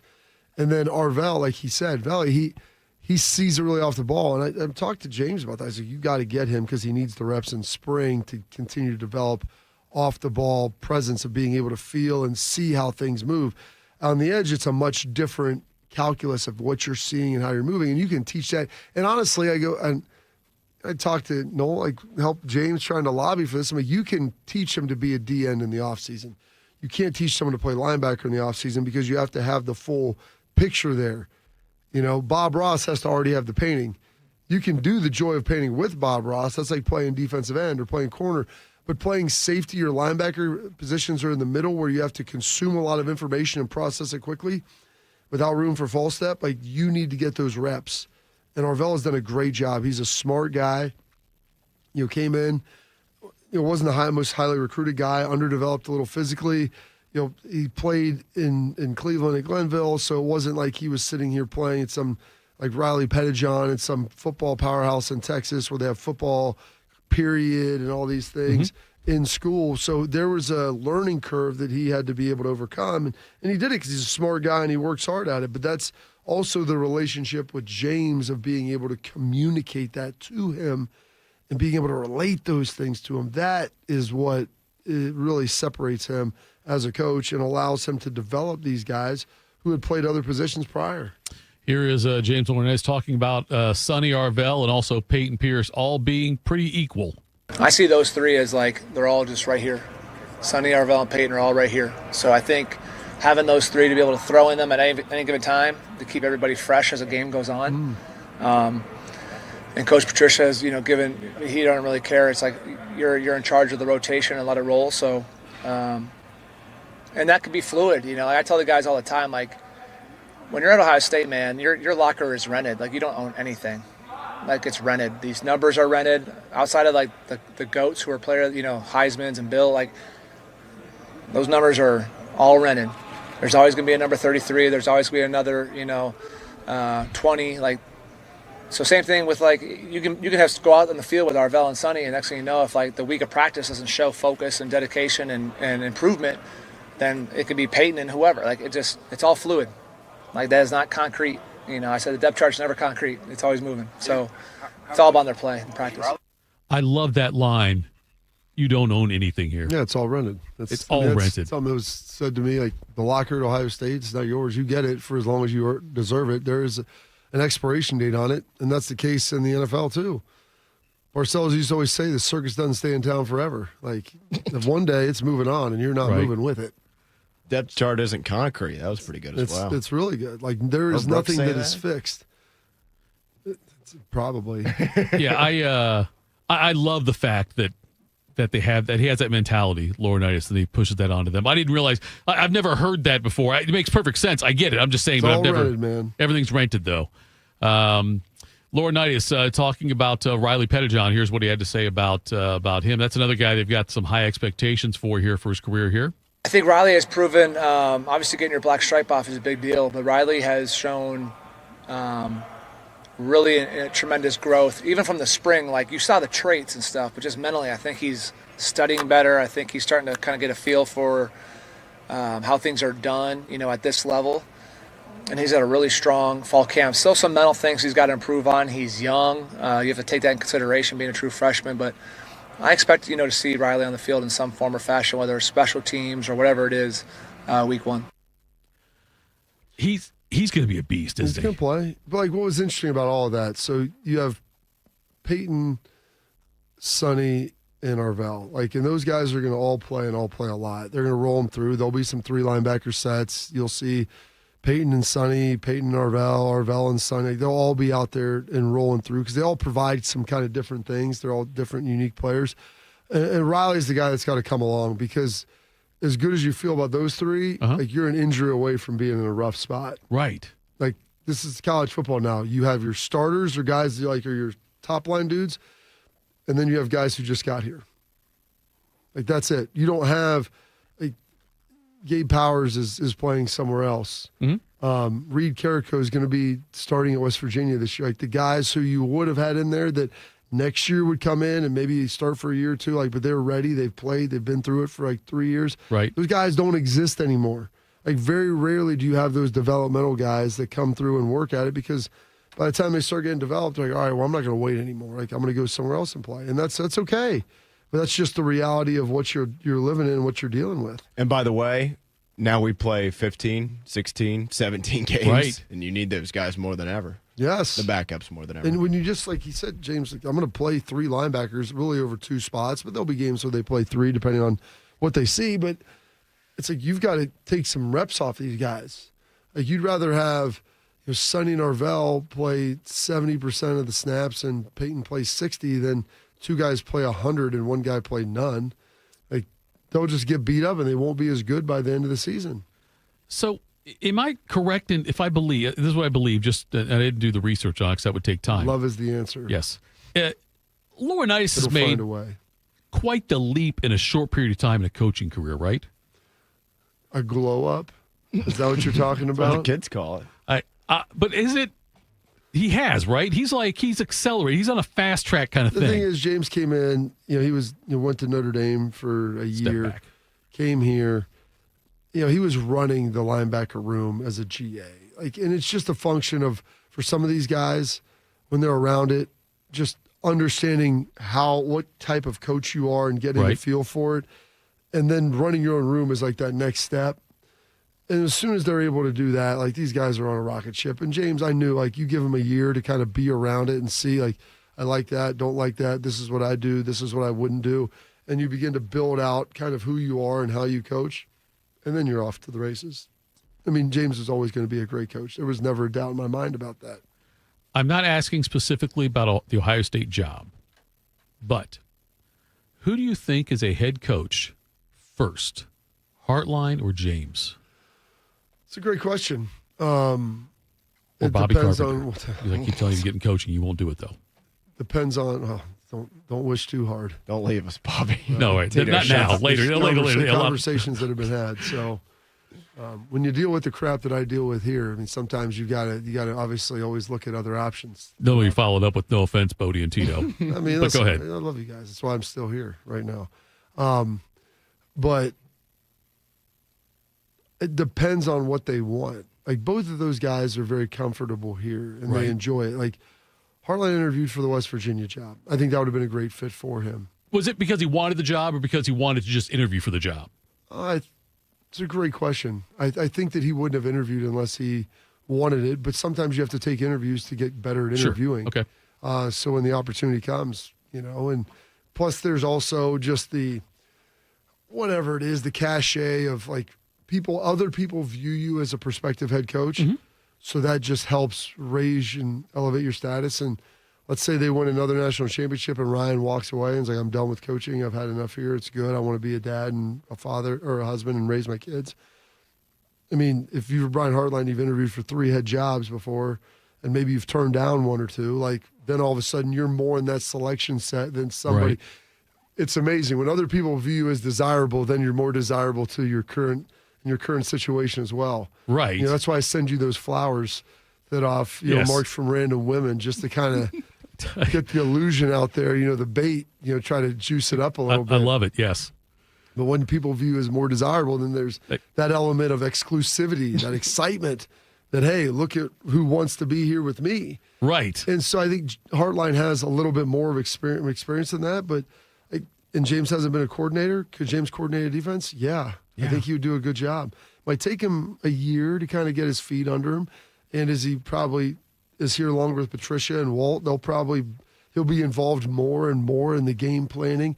Calling plays is one thing. It's more about developing the game plan during the week. And that's what Ryan talked about with Brian. It's not just the game day calls. It's putting yourself in the position to be able to have the right calls when you need them. Right. Because you can't run something you never really practiced. Right. So knowing hey, this is what we're expecting. These are the answers for that. This is how we're going to do this, and these attack. So when they're like, oh, they did that, boom, now it's time to go. We got it lined up. We've got it greased. Our guys have seen it. They know they can execute this at a high level. I think that Hartline spending a year under Chip Kelly helped him grow. In the same way, Laurinaitis being under Matt Patricia is going to help him in 1 year. Absolutely. When you have these guys who are experienced that have been NFL head coaches, been coordinators in the NFL, that helps a ton. Do you think that, and I know you have a good relationship with him, so I don't mean to put you on the spot. Do you think Patricia hopes to get back to the league? And not in 9 months, but eventually. So here's the thing, and I would say this about Ryan. I always look at kind of how people operate as opposed to what they say, because you can say whatever you want, and your actions are always going to dictate to me a little bit more of what you are. Matt moved here. He has 3 kids that are about my 3 oldest kids' age. he was in New England for a long time. And then the last couple of years, he's bounced, between Detroit and Philadelphia and everything. And I think if he could develop some stability, and part of it is who you work for. People like working for Ryan. He gives you autonomy, lets you do your job, do it well, and we're going to be great. If you don't, we'll have conversations. Sure. But I'm going to let you do your job, and you're going to enjoy working for him. Like, that's the thing. I could coach for Ryan. I don't know if I could have coached for Urban. I probably would have punched him. I mean, that's the reality of it. Could you have coached for Tressel? Yeah, yes, I could have coached for Tressel. We'd have had some. You would have punched Tressel. No, I would have punched Tressel. We would have had some interesting conversations at times through philosophical disagreements. But Ryan lets his guys do what they want, like within the realm of what they're trying to achieve as a team. Right. And like, hey, do your job and get out of here. You don't need to be here just to be here. Go be a dad. Go be a husband, because Ryan has a family and he loves his family and wants them to be around and wants his coaches to have the same thing that he does. So does Matt want to leave? I think if maybe the right opportunity presented itself, but I don't believe just personally that he is looking to leave, if you understand what I'm saying. Yeah, for sure. Like, I don't think Chip was looking to leave after this year either. God, but if someone offered me $6 million to go be a coordinator, You'd stay I here don't at the have to Juice with us. recruit, I don't have to do press conferences, I can just call plays and run offense, I'll go do that for a couple of years. Like, that sounds great. So, like, if a Shangri-La happened, then maybe, but I don't see Matt's not like looking at this job with one eye on the horizon. That's not the sense that I got when I've been around him. All right, coming up next, we'll close things out, tell you what's got us juiced. Morning Juice. Hey, it's Bobby Carpenter. When was the last time you hopped out of bed without that knee or back screaming at you? Or walked down a flight of stairs without groaning step by step? Hey, that was me. And I had to deal with that from all the years of playing football. But I went and saw my friends over at QC Kinetics, and it disappeared. I didn't have to tough it out anymore. Call over QC Kinetics with Dr. Wolkoff and get your free consultation. It's regenerative medicine, folks. There are thousands of patients who will tell you that they wish they would have done it sooner, just like I did. I'm glad I did, and my experience was tremendous. You go in, you have a consult, they lay out the plan, they talk about it. It's no pills, it's no scalpels. It's just your own body's biologics treating you and helping heal you. So find out if you're a good candidate. Go to qckinetics.com/Columbus or call 380-208-4544. That's 380-208-4544. They have offices all around Central Ohio, so be sure to go and check them out. Some journeys start small, with small pause and big purpose. Look how little fly, you sweet girl. Every great partnership begins with the first step. Bella, let's go. Guiding them through the world so one day they can guide someone through life. With shared experience, confidence grows, and the path becomes clear. It takes time, patience, and love. But the reward lasts a lifetime. Hey, good girl, Bella. You don't just raise a puppy. You raise a future. Become a Dogs Inc. puppy raiser. Give a dog a purpose. Give someone hope. Learn more at dogsinc.org. Dangers rarely lie out in the open, so no matter where you live, it's important to know harmful pests can hide in and around your home. Here I come! Rodents and cockroaches are drawn to food waste and garbage. I know you're out here. Ticks lurk in tall grasses, and mosquitoes lay eggs in standing water. I can hear you. Rodents, ticks, and mosquitoes can all spread dangerous diseases. I gotcha. Seek the facts you need at pestworld.org. A public service message from the National Pest Management Association. Respiratory syncytial virus, or RSV, is a common seasonal virus, but it can have major implications on a patient's heart health. Most RSV cases involve mild cold-like symptoms, but up to 160,000 adults are hospitalized each year for more serious cases. And RSV can escalate chronic health issues. If you're over the age of 60, talk to your doctor to find out if the new RSV vaccine is right for you. And learn more at heart.org/RSV. One man is a national champion, NFL veteran, and local business leader. The other man is Tito. This is Morning Juice. Sponsored by Riverside Bank of Dublin. Here's Bobby and Tito. Morning Juice, final segment of the program. Bobby in the chat. Bency99 wants to know, do you think they will... Good question. You like that? Okay, go ahead. Do you ever think there will be joint practices in college the same way there are in the NFL? I could see that. I could see that being more... I could see that happening more than if there's some sort of like preseason scrimmage type deal that's televised. But I could see that. There's been enough coaches that have talked about it. Yeah. That have wanted it. It's a function of you have to be able to coach against somebody who's on the same plane as you with what you're trying to achieve, the tempo of practice, the physicality, trusting that they don't have some knucklehead that's going to run through when they're open on a blitz and just knock the crap out of your quarterback and finish them for the season. That they're not going, they're going to play and everybody's going to respect each other. In the NFL, you have that because guys understand you're trying to make a team, but also this is guys' livelihoods. Like, don't be doing anything stupid. And if you do, people will, both sides, like, dude, that ain't it. I think that's what I think could happen and be successful, Bob, is if almost you replace that MAC game that Ohio State plays sometimes in the during the season, and instead do a joint practice at the Horseshoe and open up to the public. I think that would raise some money also if you charge like the spring game prices for tickets. I think you get people in there for that. But then that could be the way we're going. Who the hell knows with this the way college football is? But all right, let's if I can move this over to the side. Here we go. Let's tell you what's got us juiced. What's got you juiced? Sponsored by Billiards Plus. Find your next grill and everything you need for the master griller. Billiards Plus on Dublin Center Drive in Dublin. Oh my God, it's a Thursday. Normally Shark would go first. Instead we'll go with Schlegs and then Bodie. What's got Schlegs juiced? Do I have a lot of saliva in my, like, when I'm speaking? First dude I've ever heard say that, Schlegs. Well, I don't know. I mean, it just sounds like it's muffled or something. Like Sylvester the cat over there, Bodie. What has me juiced today, guys, in a little bit of a negative way? I saw this yesterday morning after we hopped off the show. Georges Niang. He was a Boston Celtic for all of 43 days. He was acquired in the trade with the Atlanta Hawks that sent Kristaps Porzingis to Atlanta there.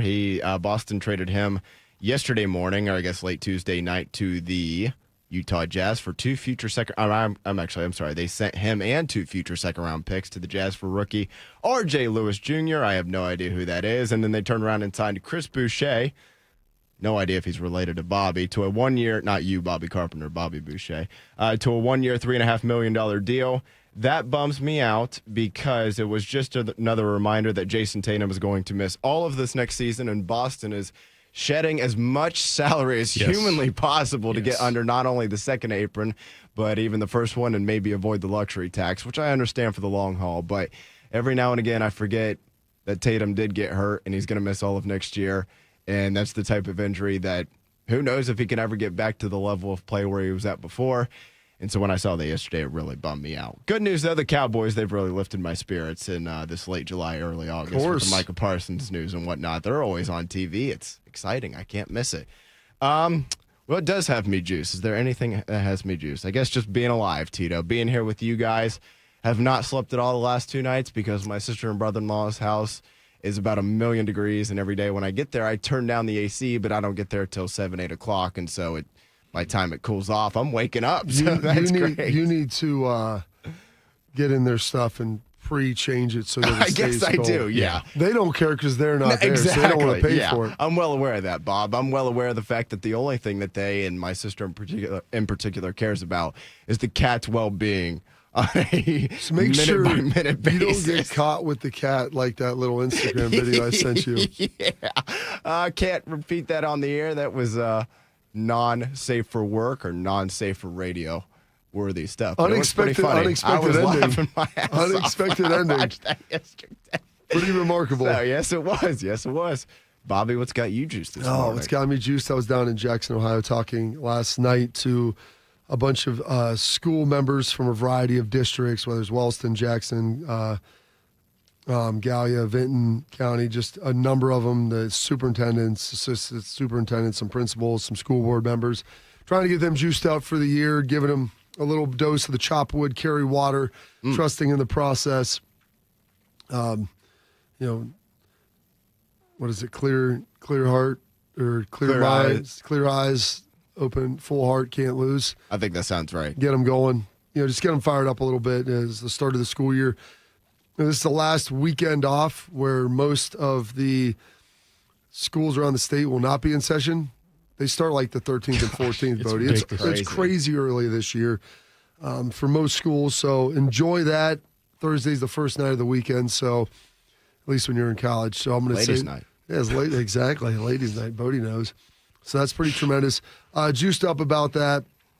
Heading over to Ohio State's practice today.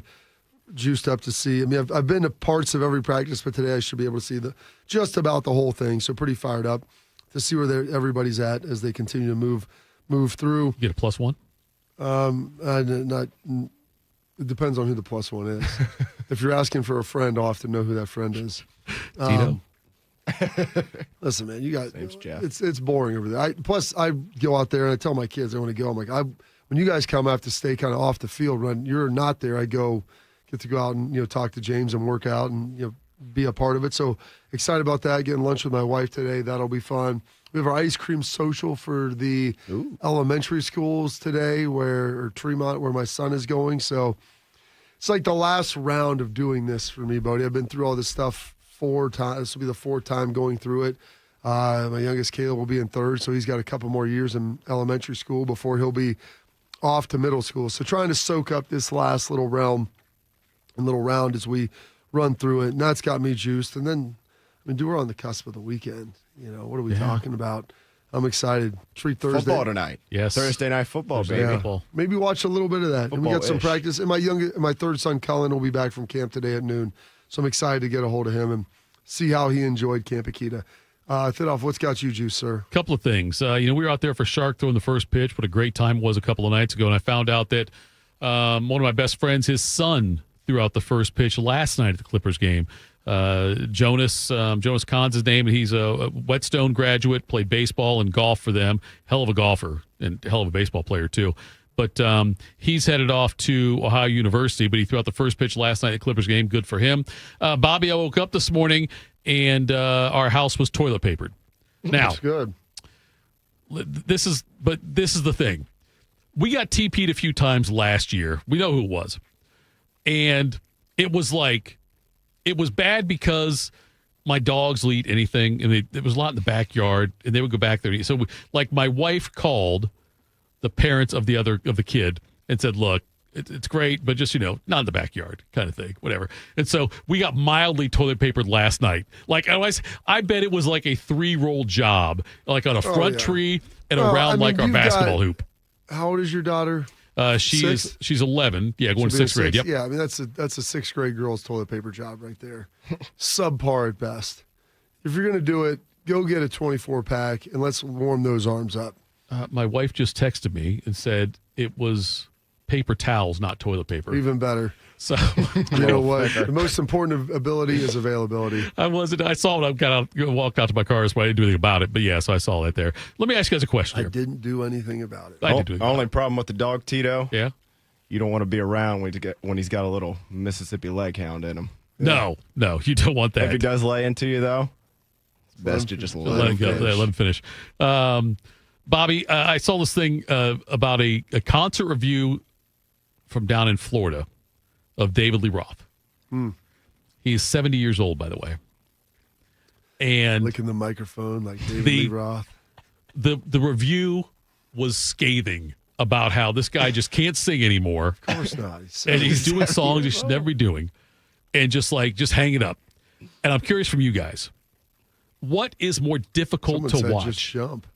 Right. I don't think he can jump anymore. He can jump, he just can't land. But what's harder to watch? An iconic musician past his prime or singer like that, or a former elite athlete who hangs on too long? What's harder to watch for you? The thing is, as a former elite athlete, they usually squire you out before you get the chance. As a musician, you can go far past your prime. Right. 70. Brady's not playing at 70. Like Tom Brady, no one would sign Tom Brady to play right now. Yeah. You don't think so? Dallas would. Maybe Jerry. Dallas would. Yes, he would. Oh, think of the headlines. Yeah, we could trade Dak. Get a couple seconds. But even like Mickey Mantle at the end, they were going to let him go. You couldn't find a place to play unless you wanted him to go play in the minor leagues somewhere, and he could probably have done that. But usually guys have an athletes, I would say this, usually have enough pride that they when they feel their skills diminish in a road, that they're done. Whereas a lot of times singers don't have that self-awareness. Right. And they ride that thing right off the cliff, man. And I was going to say, with athletes, if they don't push you out, how many years do guys really play when they're like done? A year or two? Maybe. You know, it's not long. Where I think the musicians is much more of something that might be because people still pay to go. Years, if not decades. Yeah, if you're still getting paid to do it, you're still going to sign up. But I was thinking like boxers, too. We've seen boxers hang on too long. Ali for one of them. But we've seen other guys, too, that are out there like 45, 46 years old trying to box still or do things like that. Mike Tyson just fought Jake Paul. Right. And wasn't that a tough watch, though? But that was a tough watch. Yeah. And so, like, as a musician, you're right, Bob. You can do it longer. But what I like it, too, Bob, and you're a Springsteen fan like I am, I don't ever want to go to a Springsteen concert and see him, not that he would mail it in, but not be Springsteen. He's getting there. I know. And that's like, that'd be harder for me to watch. Yeah, that would be tough for me to watch than say. I don't know if I'm going to see Bruce again. Because the last time I've seen him like 4 or 5 times now, and like, I don't know if I want to see. Like, I saw Elton John in his last little Yellow Brick Road tour. Right. And he was good. He couldn't hit the falsettos and Crocodile Rock. Yeah. But outside of that, he was still very good. He had his 18 wardrobes he changed into and everything. But it's tough. We start seeing people that are too old that cannot do it anymore. Like AC/DC is to that point. Yeah. And I was mad I didn't see him 10 years ago when they could still do it to a certain degree. So I went and saw Red Hot Chili Peppers about 10 years ago because I wanted to be able to see them as I remembered and as I envisioned them, not like a shell of them for their former selves. McCartney's coming here. Paul McCartney's got a different because his are like he can do a lot of ballads and stuff, and that's what I'm thinking too. He can still sing a decent amount. Was never like a screamer either. Like those guys that are screamers, dude, that takes a toll on you, and you can't do it later. Yeah, like Stevie Nicks is really impressive for her ability to still maintain that with how she always sings, that raspiness in her voice. Right. Yeah, I think she's also a witch. I mean, I guess I had a buddy of mine one time. Can't roll it out. When I was in my 20s, he said he had a date with a girl he'd just met, and I said, "Oh, hey man, how'd it go?" He said, "Oh, it didn't go well, man." I said, "What do you mean?" He said, "Woman's a witch," and I said, "Oh, like rude?" I said, "She's like a witch," and I said, "Like she was like really mean or wasn't nice or whatever." He said, "No, you don't understand. I went to her house and met her and her mom." And she's literally like a witch. Like a sorcerer. She's hocus. He said, "Hocus pocus." She's that kind of witch. And I said, "Oh, I guess that." I said, "You want a second date?" Did they cut a lock of your hair off while you were there? Yeah, no, you don't understand, Jeff. She was a witch. Hocus pocus is what he said. So, I guess they're out there. Anyway, I'm impressed you went back to her house on the first night. No doubt about it. He had to meet her mom and all that stuff. Yeah, they're both witches. Hocus so it wasn't pocus. that bad. Well, I don't know. I'm not sure if there's a second call. I'm not sure if there's a curse. I haven't talked to the guy in a long time.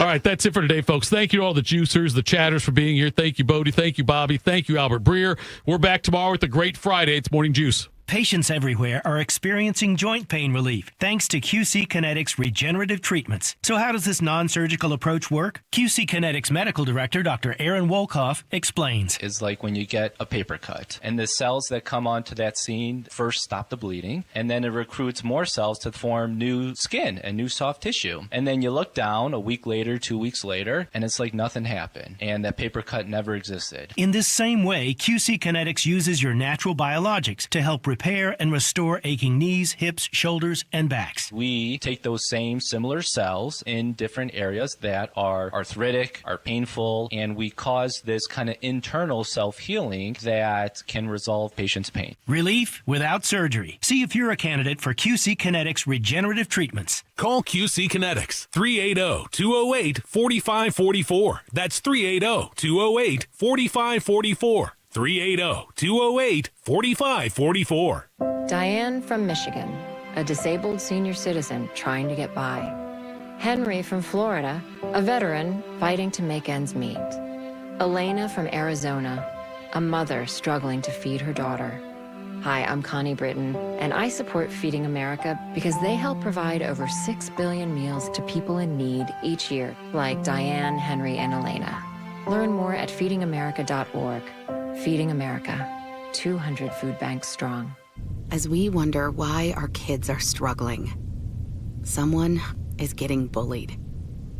As we discuss how to improve their mental health, someone is being harassed on social media. As we wonder why they're skipping school, someone is crying themselves to sleep. Knowing the signs is the best way to prevent bullying. Please just leave me alone. Learn the signs at sandyhookpromise.org. Yo, I'm your old basketball. Haven't seen you out on the courts in a while. Why not pass me over to Goodwill? Donating me helps Goodwill's mission to provide career training and support services right here in the community. And that's a slam dunk. Donate today. Hey, I got next. To find your nearest Goodwill locations and to learn more about our mission, please visit goodwill.org. Goodwill, where your things start new lives. I thought mixing bleach with my floor cleaner would take the stain out. When my youngest ate the dog's medicine, that was a new one. I was trying to protect my garden, but I accidentally sprayed myself with pesticide. So I called 1-800-222-1222, the poison helpline. A poison expert helped me figure out what to do next. I was connected to someone who spoke Spanish. They answered my questions. It was free. It was confidential. It was real help in real time. Keep the poison experts in your pocket. 1-800-222